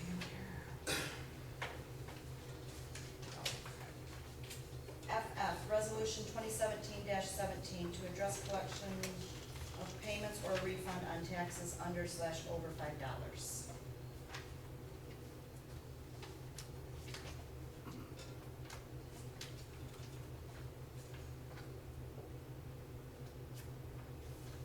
Well, I would make a motion. What? Unless you wanna talk about it. yeah, I just have a question. Tracy, it says that overpayments of taxes totaling $5 or less shall be handled by the treasurer in accordance with generally accepted regional tax collection practices. Do you know what that is? Just that we put it in miscellaneous income. If we over collect it, we put it back to the general fund as miscellaneous income. Mm-hmm. If we under collect it, You take it out of. you take it out of miscellaneous Interest. expense. I thought it was out of the interest being earned. Says, for the underpayments to be taken from the interest being earned. Well, we don't earn interest. Well, Do they mean, I think they mean interest on late tax payments? I got this Or from in- MTA.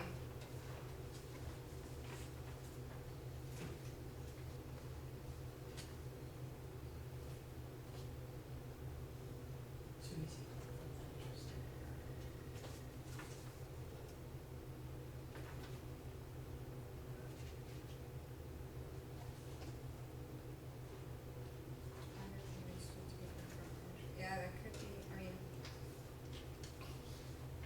but what if the underpayment is in July? July, don't have interest.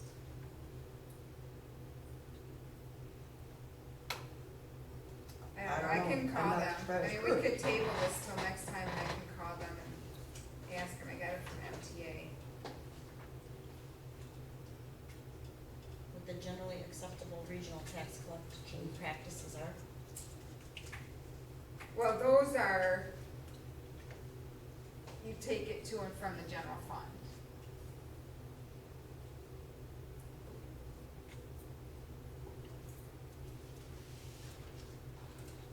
It's the interest that I know it's not that much money, I guess I would just like it clarified. Right, yeah, I agree. I can call MTA tomorrow and we can put this on. Guess I'm looking for a motion now for somebody to table this. Motion. Motion to table the resolution to address the collection of payments or refunds. Support. We have a motion and support to table the resolution number 2017-17 to address collection of payments or refund on taxes under over $5 until next month for some clarification. All in favor? Aye. Any opposed? GG Resolution 2017-18. We don't have a resolution for I that. was We gonna say. originally told that we needed a resolution, and then We probably should have just amended the agenda to Agenda. remove that. Oh. But I already kind of snuck Yeah, that in. it's under already, The road commission report. HH is the dangerous building. Did you guys get a chance to? Oh, yeah, yeah, Alright. right in my neighborhood, yeah. This is where I'm at with these. In the past, Blair Township had hired a person to work on a per diem basis. For $120, he acted as a dangerous building inspector as well as a hearing officer. I'm gonna get up, I'm gonna pass these around. I need these back, you guys, but just so you can see what we're looking at. I'll split them up, you guys can share them.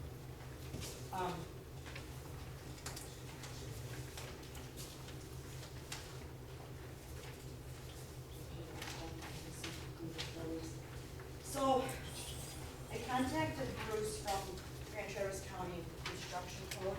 He's the dangerous building inspector for Grand Traverse County. Kind of gave me the process. He came out, met us, we went and looked at these properties, in Indeed. They're dangerous. He has all these pictures. Lindsay and I had actually gone out and taken these pictures. We'd gone out before Bruce. We got Bruce involved just to get this process going. Nobody was really clear on how it's supposed to work. I have found out that, and actually Bruce's recommendation, because county charges us for the inspection, we don't have to use him. He actually recommended that we use our fire chief as our dangerous building inspector. He's covered under the International Fire Code. So Jim could actually be the township's dangerous building inspector. And it's recommended that we hire a hearing officer. And the hearing officer is paid on a per diem. Because what happens is the inspector goes out, there's a whole process of ordinance. Oh. Okay. So yeah. I studied the ordinances today, but it's about a 3-month process to demo a dangerous building. Because you have to give 2 notices to the property owners, you have to have a hearing. The hearing officer, who is somebody that can be appointed by the township supervisor, who generally has knowledge, experience, whether it be engineering, housing, contractor, builder. I personally have a recommendation for the board. So we have a hearing with the hearing officer who cannot be an employee of the township. And the hearing officer is basically the judge. He's the judge between the township and the building inspector and the property owner. He hears the complaint, he looks at the history of our attempts to clean these places up. And we move forward from there. But whether they demo it themselves, if they don't, we demo it, put a lien, blah, blah, blah. Smart. You guys passing those around? The 4 that we looked at are bad. They are so beyond dangerous, it's scary. I mean, it is scary. So, because of the long process this takes, I'm looking tonight for board approval or a vote to appoint a hearing officer for our dangerous building. Also for, approval for the fire chief to be the dangerous building inspector. And to move forward on I would like to thank you for taking this bull by the horns, because I cannot overemphasize how important it is that we start cleaning this kind of stuff up, because it's a detriment to our community. It's unsafe for kids, Very much so. so I'm supportive of this. Well, I'll start with one motion. Motion to appoint the fire chief as the dangerous building inspector. Support. It's been moved and supported to appoint the fire chief as the township's dangerous building inspector. You just got a promotion. Don't raise. And I have talked to him, You get a hazmat. and he's shared some international fire code dangerous building protocol information with me. Which I have that's right in our ordinance already, so we'll just work together on that. Do we need to do roll call? Let's do a roll call. Wolfgang, Yes. Jane Carter, they're fine. Campbell, Yes. Klaus, Yes. Bonshine, Yes. Fitzpatrick, Yes. Yes. but, Yes. whoa. Okay, And my thought to the board, I'm thinking with a hearing officer, the first person that came to mind is Marv Radke, who used to be our zoning administrator here, who is very familiar with the zoning ordinance, the codes, dangerous buildings. He's very fair. He's not a township resident, he's not an employee, but has a lot of knowledge and experience with dealing with zoning violations, which this is a big one. Yeah. Would he be willing to do Yes. Maybe she's already talked. He was actually the one who explained to me a couple of weeks ago what a hearing officer was. He said basically it's the judge, you know, and Yeah. that's why you really wanna try to keep your building inspector different from your hearing officer. Where before the township was using the same person as both. I would make a motion to move forward with hiring what's it called? Hearing officer. A hearing officer for Blair Township, that? For Ian dangerous Maverick, building. for dangerous buildings. Ian Maverick. Margaret. I'll support that. It's been moved and supported.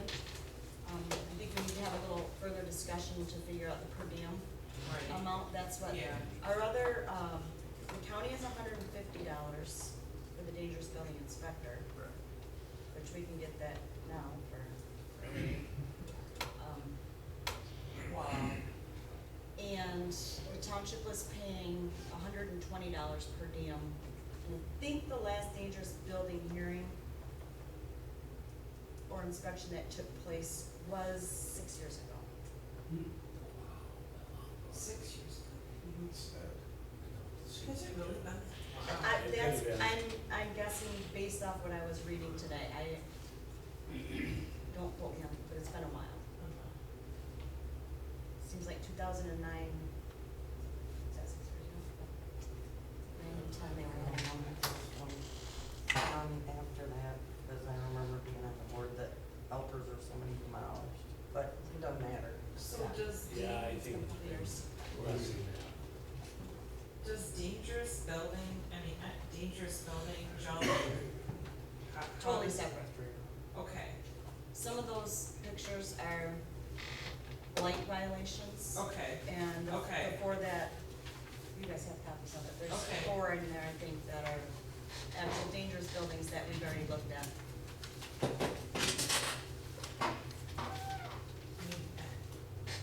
That's blight, you're looking at blight. oh, this is all I have then. Oh, Oh, do you have those? Maybe we can have these. no wonder, I'm like, oh, Oh, what's these, wrong with me? oh, okay, I was gonna say, Those are blight. these are blight? Got it, okay, got it. Oh, is Okay, there a Sarah. packet we're boy? And this is the one, and this I'm like, is there's the one nothing wrong with this. this is the one that's in my neighborhood, right? I think that's the one? Correct. Yeah. Yep, that is. Oh, Four yeah. doors from me, and I didn't even notice it, because I don't go that far down, I stop. Oh, it's a nice one. And nobody's living. Nobody's living there, there was some lady that did, there was some lady that owned that got turned in a couple years ago because she had a sofa there, and she got turned in about sofa, and she was here complaining. This, But nobody talked about dangerous. yeah, Dave T and I were wondering about it. What I'm finding with digging into these is that the people who own these properties, they don't even live here. They're slumlords, basically. Yes. Is what they are. There's one of the dangerous building that's actually occupied. There's no running water, there's no electricity, there's no toilet. He's pooping and peeing outside in buckets. Oh, the one I lady talked across the about, the street's one I got one. talked about, yeah. Yeah. The one my cousin talked about. That just makes sense. Tree came down on the roof, half the roof is caved in, it's full of leaves and stuff, but there's no water, electricity, nothing. And he lives there.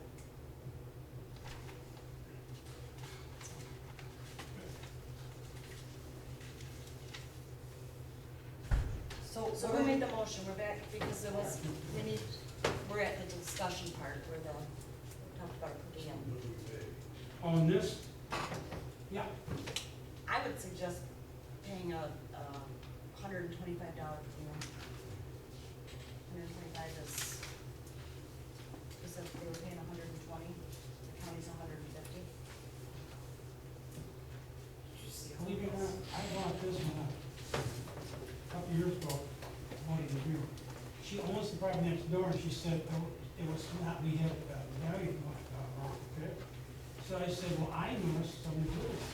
Yeah, well, you charge rent, yeah, how much? About $800 a month. If they charge you $800 a month, it's gotta be worth something. She was trying to say it was worth nothing. You're right, there's been an issue around it. We have a motion and support. And to include a salary of $125 per diem. Okay. Do you still support that? Support. Part of it. We have a motion and support to offer the Blair Township hearing officer for dangerous building position to Marv Radke for $125 per diem. Roll call, Again? Oh. Yes, sir. Sorry. It's all ready again. Wolfgang, yes, Vonchein, yes. Campbell? Yes. Klaus? Yes. Zeit? Yes. Fitzpatrick? Yes. Kuchera? Yes. II, RFP for engineering services. I'm, looking for permission to go ahead from the board to put together the RFQ for engineering services. For the township, Clyde's retiring, Gosling,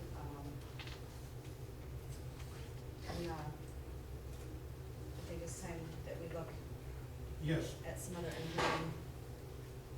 Yeah, what I'd like to tell you too, this right here, I'll tell you.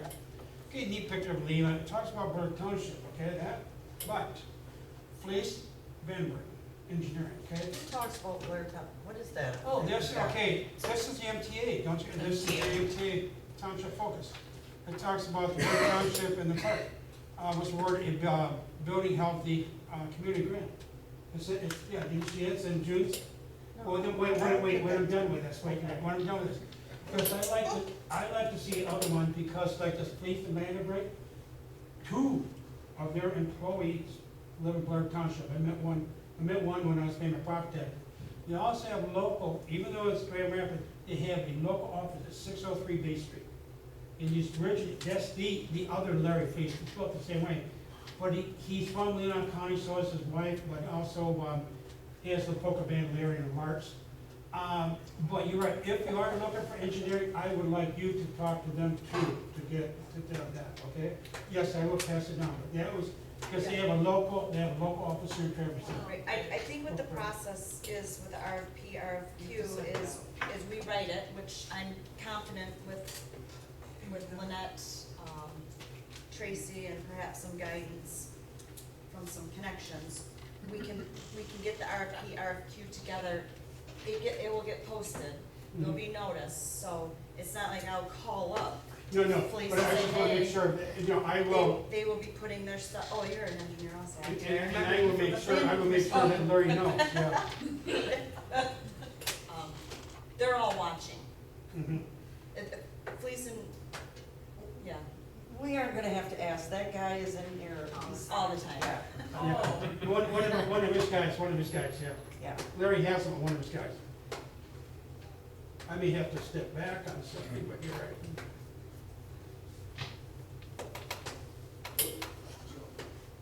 Motion to, wait a minute.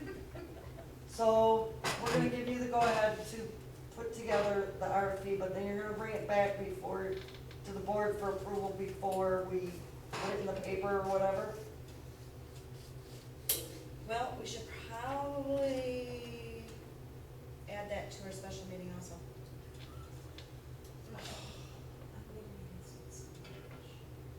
You're, oh,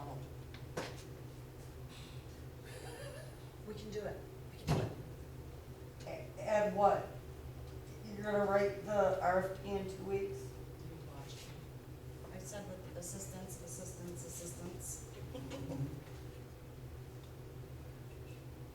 Yeah, we need to, yeah.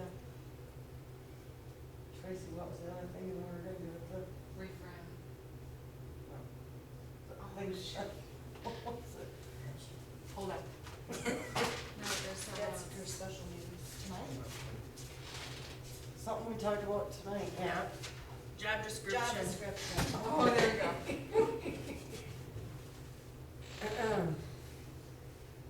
All right, motion to allow the supervisor to put together an RFP for engineering services. Support. It's been moved and supported to allow the supervisor to put together an RFP for engineering services. All in favor? Aye. Aye. Any opposed?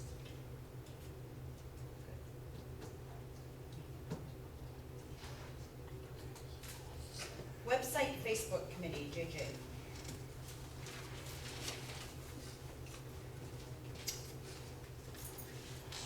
We need to set up a committee. Oh, why are you leaving? Doesn't anyone wanna be on the? Yeah. Have a good one. Bye, guys. Bye. They're engineers. I know. One, Brian's from Wade Trim. Yep. Was that other guy from Wade Trim? No, the other one? I don't know who the other one is. I think Patrick knows. Well, the other one was here at the planning commission. Okay. Okay, so what do we need to do with the Facebook committee? What would? We need to have a couple administrators.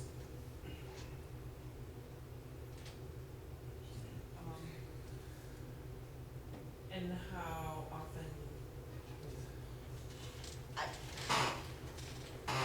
I'll do it with Facebook. I can't touch the website, You want me on? but if you can.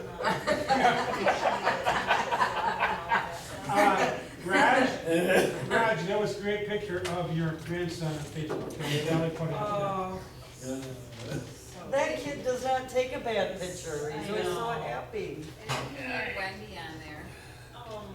So what is it that, is it? Well, and what do you do on Wendy the- talked about this mostly, because I don't feel comfortable redoing everything on the website, not redoing, but adding things and tweaking things without getting other people, because what I like might not be what the majority likes, you know what I mean?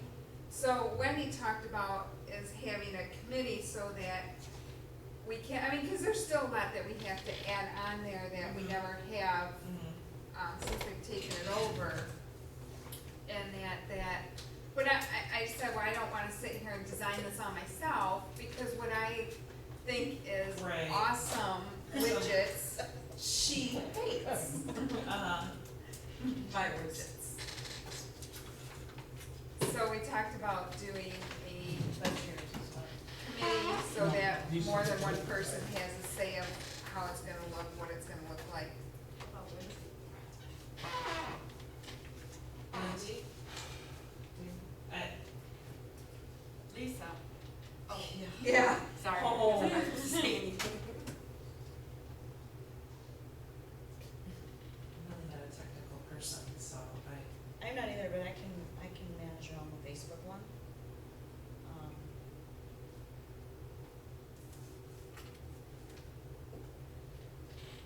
Yeah, on Facebook, I've just been trying what do to you post do? what is relevant to It the all comes area through you, or. like you, I've been, yeah, for Facebook, I've been doing it all. So I've just been doing what's, if I see something Jimmy posts on EMS, I share it, or Blair Elementary, I'll share it. Right. Facebook can let you do that. Yeah, just whatever I feel relevant, but again, Right. what my opinion is might not be, other people might be like, oh, I I think even you've have that been from my house. sharing good, I mean, it's all been, in every meeting we've had, they say you need a social media presence. Yeah, yeah, it's huge, Oh, yeah, definitely. so.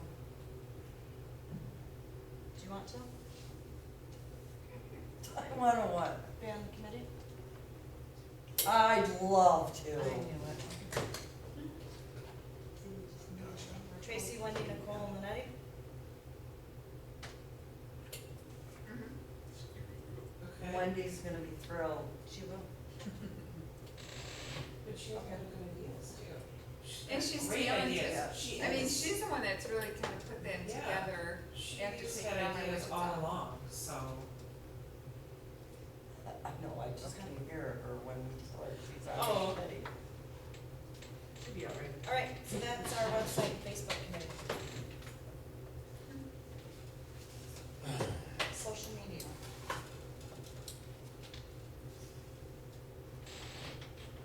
Yeah, cause we could start tweeting. No. Set the date for the township birthday party at Werfel Park. All right. I have July 19th, and if it's a rain out, then August 16th.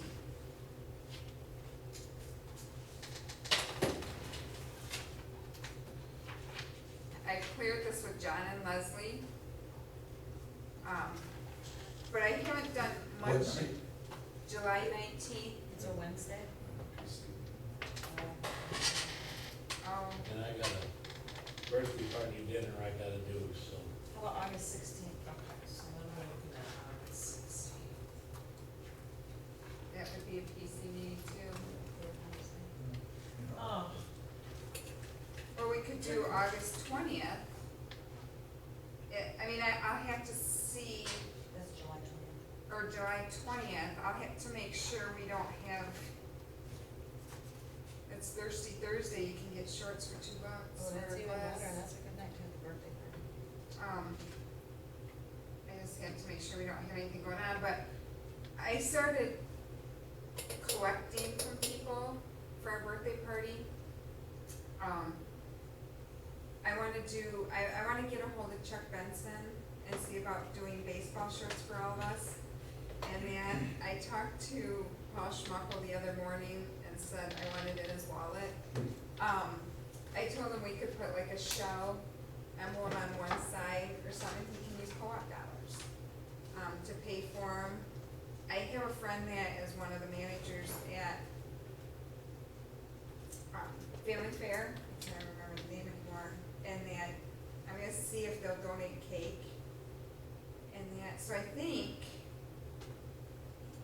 and then I wanna see different businesses will do like $10 gift cards and we could do raffles like every inning. And that,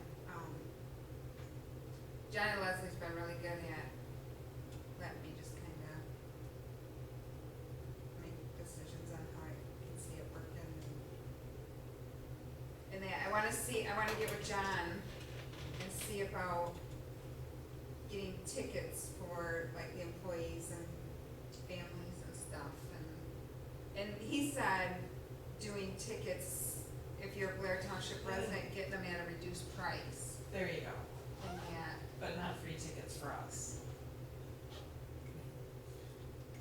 was it free tickets? for us? It was a big issue, last year It can be, with the fair, for 25 years, the history, the fair would donate passes to Blair and EMS employees. Because a lot of times they go over and volunteer their time, to sit at the first aid booth, and that was a huge to-do last year. As a matter of fact, they had to, not accept them, right? That's the first time. The last 2 years we weren't allowed to. Yeah. and the girls back here too, so.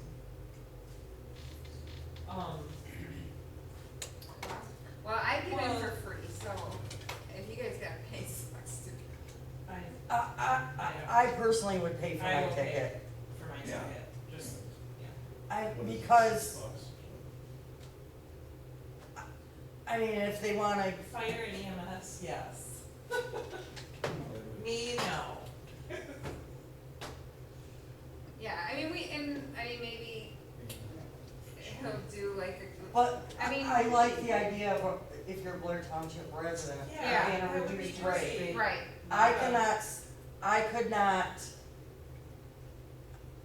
could not sleep with getting a free ticket I would and never. having the other Exactly. residents pay. No. Yeah, that'd be hard. Well, what I was thinking though, that because it's gonna be like the meet the board night, so we're gonna put tables up down on third baseline so people can come up and meet the board Uh-huh. and that, so you're not really gonna And have have a it with seat. fly ball. No, not, So what are you looking at, what date? well, July 20th? yeah. I mean, I'll have to pass that through John and Leslie, make sure we don't have anything big going on that night. But, yeah, Okay. cause we're at home the 18th, 19th, and 20th of July. To me, any date. Vice President and shake things around. Normally my business time is end of September and October, And I November. know the 18th, we have a joint meeting. Oh, that's right, July 18th, they have a joint meeting. So I will double check in the morning for the, For the 20th? for the 20th. I think just send out emails to everybody. Yeah, I can. Yeah, let I me just know. update it Yeah. and Yeah. stuff, but yeah. But I think I can get, like, our shirts and that paid for. You know, and it would have like our name on the back and then like shell emblem or something, and then the Beach Bums logo, and then our name with the position on it, and you can put your favorite number on the back. But I think between John and Paul and getting the I think it'll be duties fun. ready. Yeah. And we wanna pack the stadium, so I wanna get to see who owns that billboard, that digital billboard, cause I wanna get it up on there. Lamar, owns that. Yeah. Yeah, That's a- You know, all the other billboards, you sure own that one, and there was a big Badoo over there, so. Yeah. That's Lamar's. so if everybody wants to email me like their baseball shirt size, You're gonna and ask favorite number. Lamar to advertise Blair's 150th birthday. Yeah. Good luck. Yeah. Yeah, I wish you a lot of luck at work. Huh? Sue. I wish you a lot of Yeah. luck. Oh, yeah. Yeah, that probably won't work. I've done a lot more with Forgot about less. Maybe they forgot. I don't think so because. The history of it.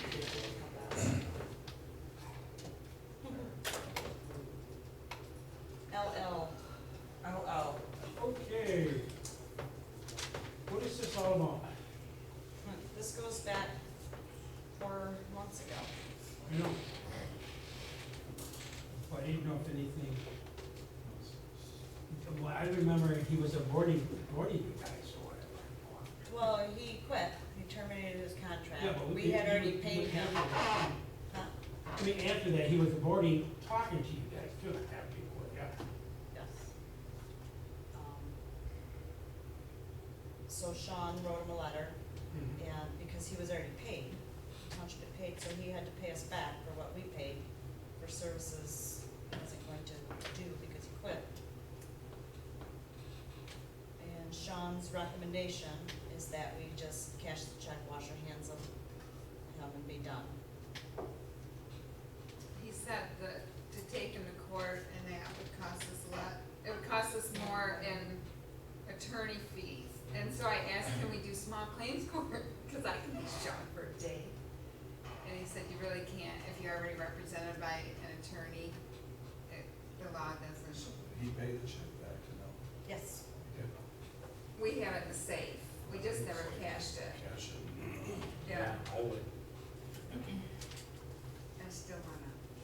That was Sean's recommendation. Yeah.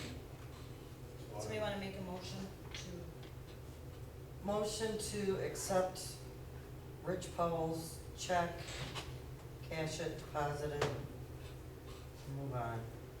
Support. it's been moved and supported to settle with the Rich Powell, cash the check, deposit it, move on. We'll lose that check. It's old, so Sean said that he would, if it doesn't go through or if it's marked on there, he'll send his attorney a letter to have him reissue a check. It's not 6 months, is it? No, it hasn't been. Roll call, Jane? Gamble, Yes. Light, Yes. Fitzpatrick, Yes. Wolfgang, Yes. Kutra, Yes, Yes.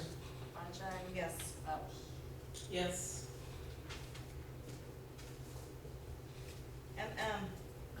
Committee to rewrite policies, procedure, employee handbook. so you want committee? We need a committee, our policy, we have policies from the nineties. I know, I wouldn't mind being on the committee. It's horrible. Our township attorney even made this recommendation. He laughed at some of our policies that are from the 1990s. Yeah, I did too. So I'd like to see a committee formed that could start working on some of this. I would like to be on that committee, but I can't start right away. I'm like, Center for Blair Township requested ALS intercept for a TI accident occurred. Nesson Road, Houston Davis Road, like they're transporting I mean, yeah, patients headed okay. during I'd like to be. blurred vision. Priority 2, can meet up for 4A, 1:30. well, we don't want a quorum. Right, No, that's- definitely though, that's three. definitely That's four. supervisor should be on it, I know that, definitely supervisor. Carl, Carl. Lynette, Dennis, and Oh, Nicole. Carl wants to be on? Yeah. Okay. Yeah, that's a quorum though, right? Yeah, Yeah. that's, yeah. Yeah. You can't have it for us. No. Well, unless we wanna post it every time we meet. How about Jimmy or Dan? Well, they're gonna work on their own policies Oh, for fire and EMS. This is our I'll back our up township and our employee handbook. submit Okay. to one of the Yeah. okay. They'll work on theirs. I mean, there's no way that you guys could sit on a policy writing fire and EMS policies. So, that's their job. Sorry. That's right, but So Dennis, significant amount of staff Dennis, is go fire for it. EMS, No. if they fall under yeah, township, go for it. if they fall under township handbook, then from that side, you also have. Could be on our policy committee. You wanna recommend somebody? Jimmy and I are one of our staff members, but Okay. we should have a voice on that. Policy outside of the contract and outside of our policies and procedures. I would volunteer, Jimmy would, the other one. Yeah, either one of us would be fine. Okay, then I won't be. Correct, you need 3. We need 3. I got Lynette, Dennis, and You just Nicole. can't have four of Okay, us. whatever it is. Well, you could have one of those guys and have Yeah, Right. Oh, right. You can't It's afford down board there. members. okay. Yeah. I'm just gonna say,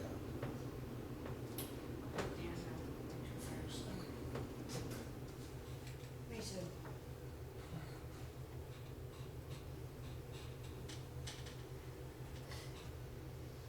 So what do you have? Who do you have, Jen? I have Lynette, Dennis, Nicole, and Dan. Well, I think Dennis said he'd step down, so Carl, No.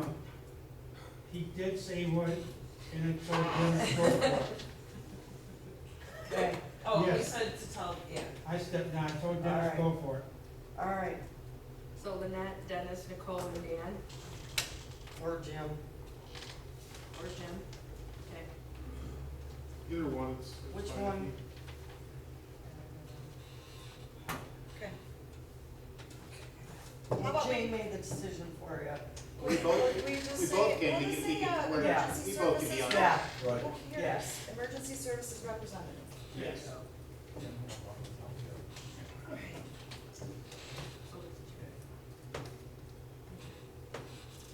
How you doing, Jane? We're all right. Somebody wanna make a motion?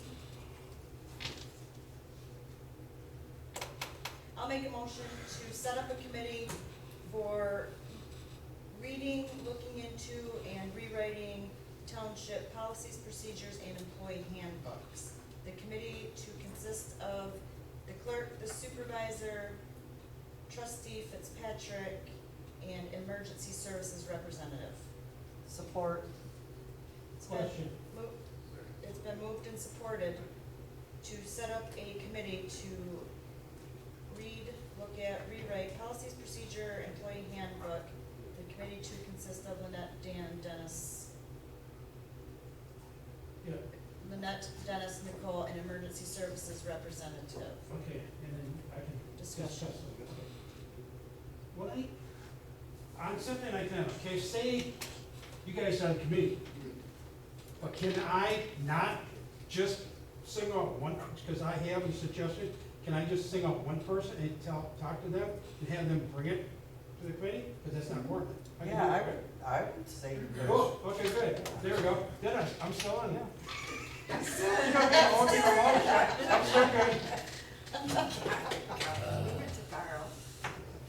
All in favor? Aye. Any opposed? Grounds maintenance equipment discussion. Well, we had a lawn mowing mower emergency last week. All of our lawnmowers were broke.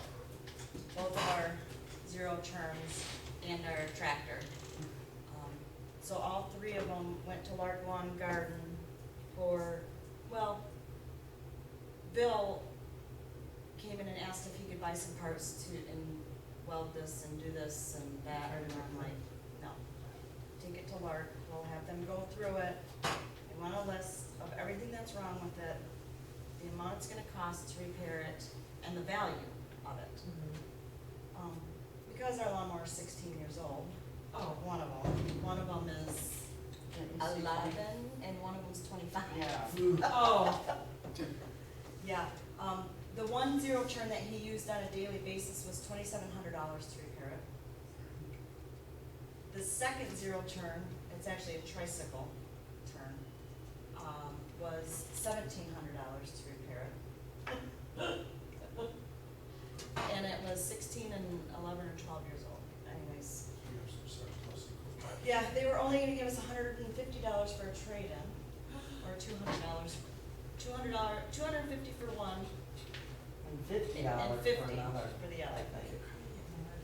Yeah, so anyways, and we were in a situation, we needed a lawnmower, I Right. talked to Lynette, I talked to Tracy.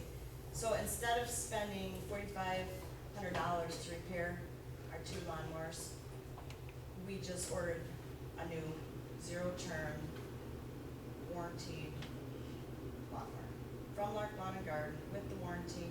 Their recommendation, it's where all of our tractors have come from, are our lawnmowers. Our tractor, our Gravely tractor that we've had for 25 years, that old Bessie, she's still running strong, and she only needs $900 worth of repairs. And it's worth it. It's worth it, yes. So they're gonna repair our tractor that also is a snow blower tractor, they hook the trailer behind it. It's just got a lot of life, it's just 25.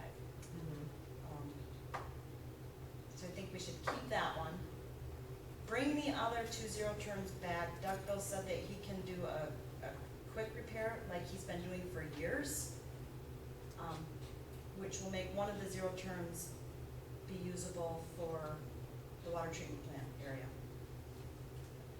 For $150 that they were gonna give us. for Right. it. Might as well do that. Yeah. He thinks he can get that one running for about that same amount. And if we can keep it, and then one of them we try to sell outright instead of taking the $50. They even recommended that we take them back and try to sell them or keep them ourselves. They just can't give us the money for trade-in No. because of their age. Yeah.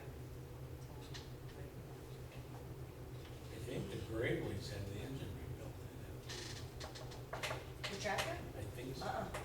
Which one's been done then? That might have been the Gravely, tripod. The more? I think it was the tractor. I think it was a tractor too. Really? I think so. Carl rebuilt it? That's probably why it needs that. Oh. He had one little problem. They recommended we keep the tractor, they said that it's still, He had one little problem on rebuilding that engine on the tractor, and Bud Shard come out and straightened him out. who's that? He's dead. He drowned in Vernon Lake. Bud Shard, he used to work on a lot of small engines and all kinds of stuff. That's probably why Larry didn't know him then. It's Carl did. Whatever. So that's our grounds maintenance. We were able to, utilize a piece of equipment from them, so our mowing has been done. Oh, Yeah. it's, Yeah.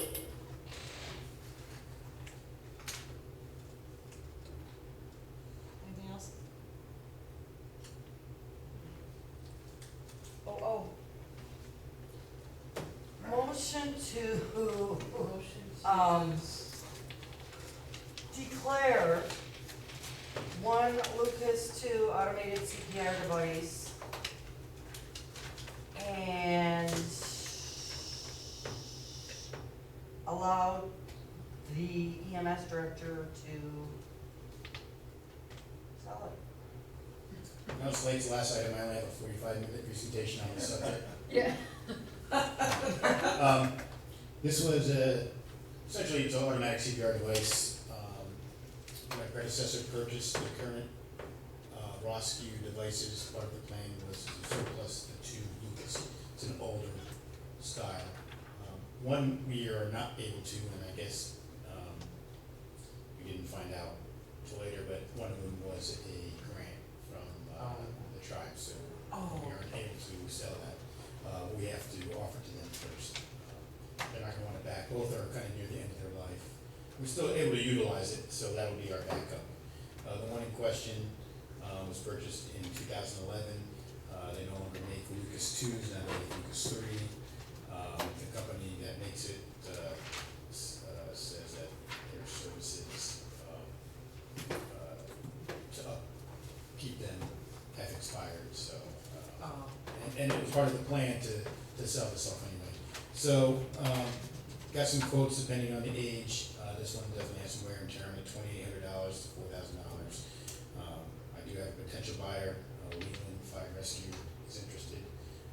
If not, we'll seek other purchaser. But 2011, device probably saved both your lives. I would say thank you to that Lucas too, but not the seller.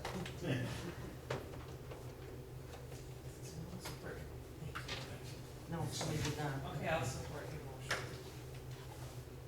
It's been moved and supported to allow Dan to surplus the Lucas 2 and go ahead and make every attempt he can to sell it. Do you want us to use the same pen? That would be nice. Use the same. All in pen. favor? Aye. Any opposed?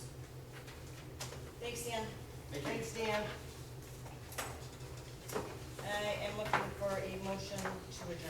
motion, we'll be out of here. Support. Moved and supported to adjourn this meeting at 8:50.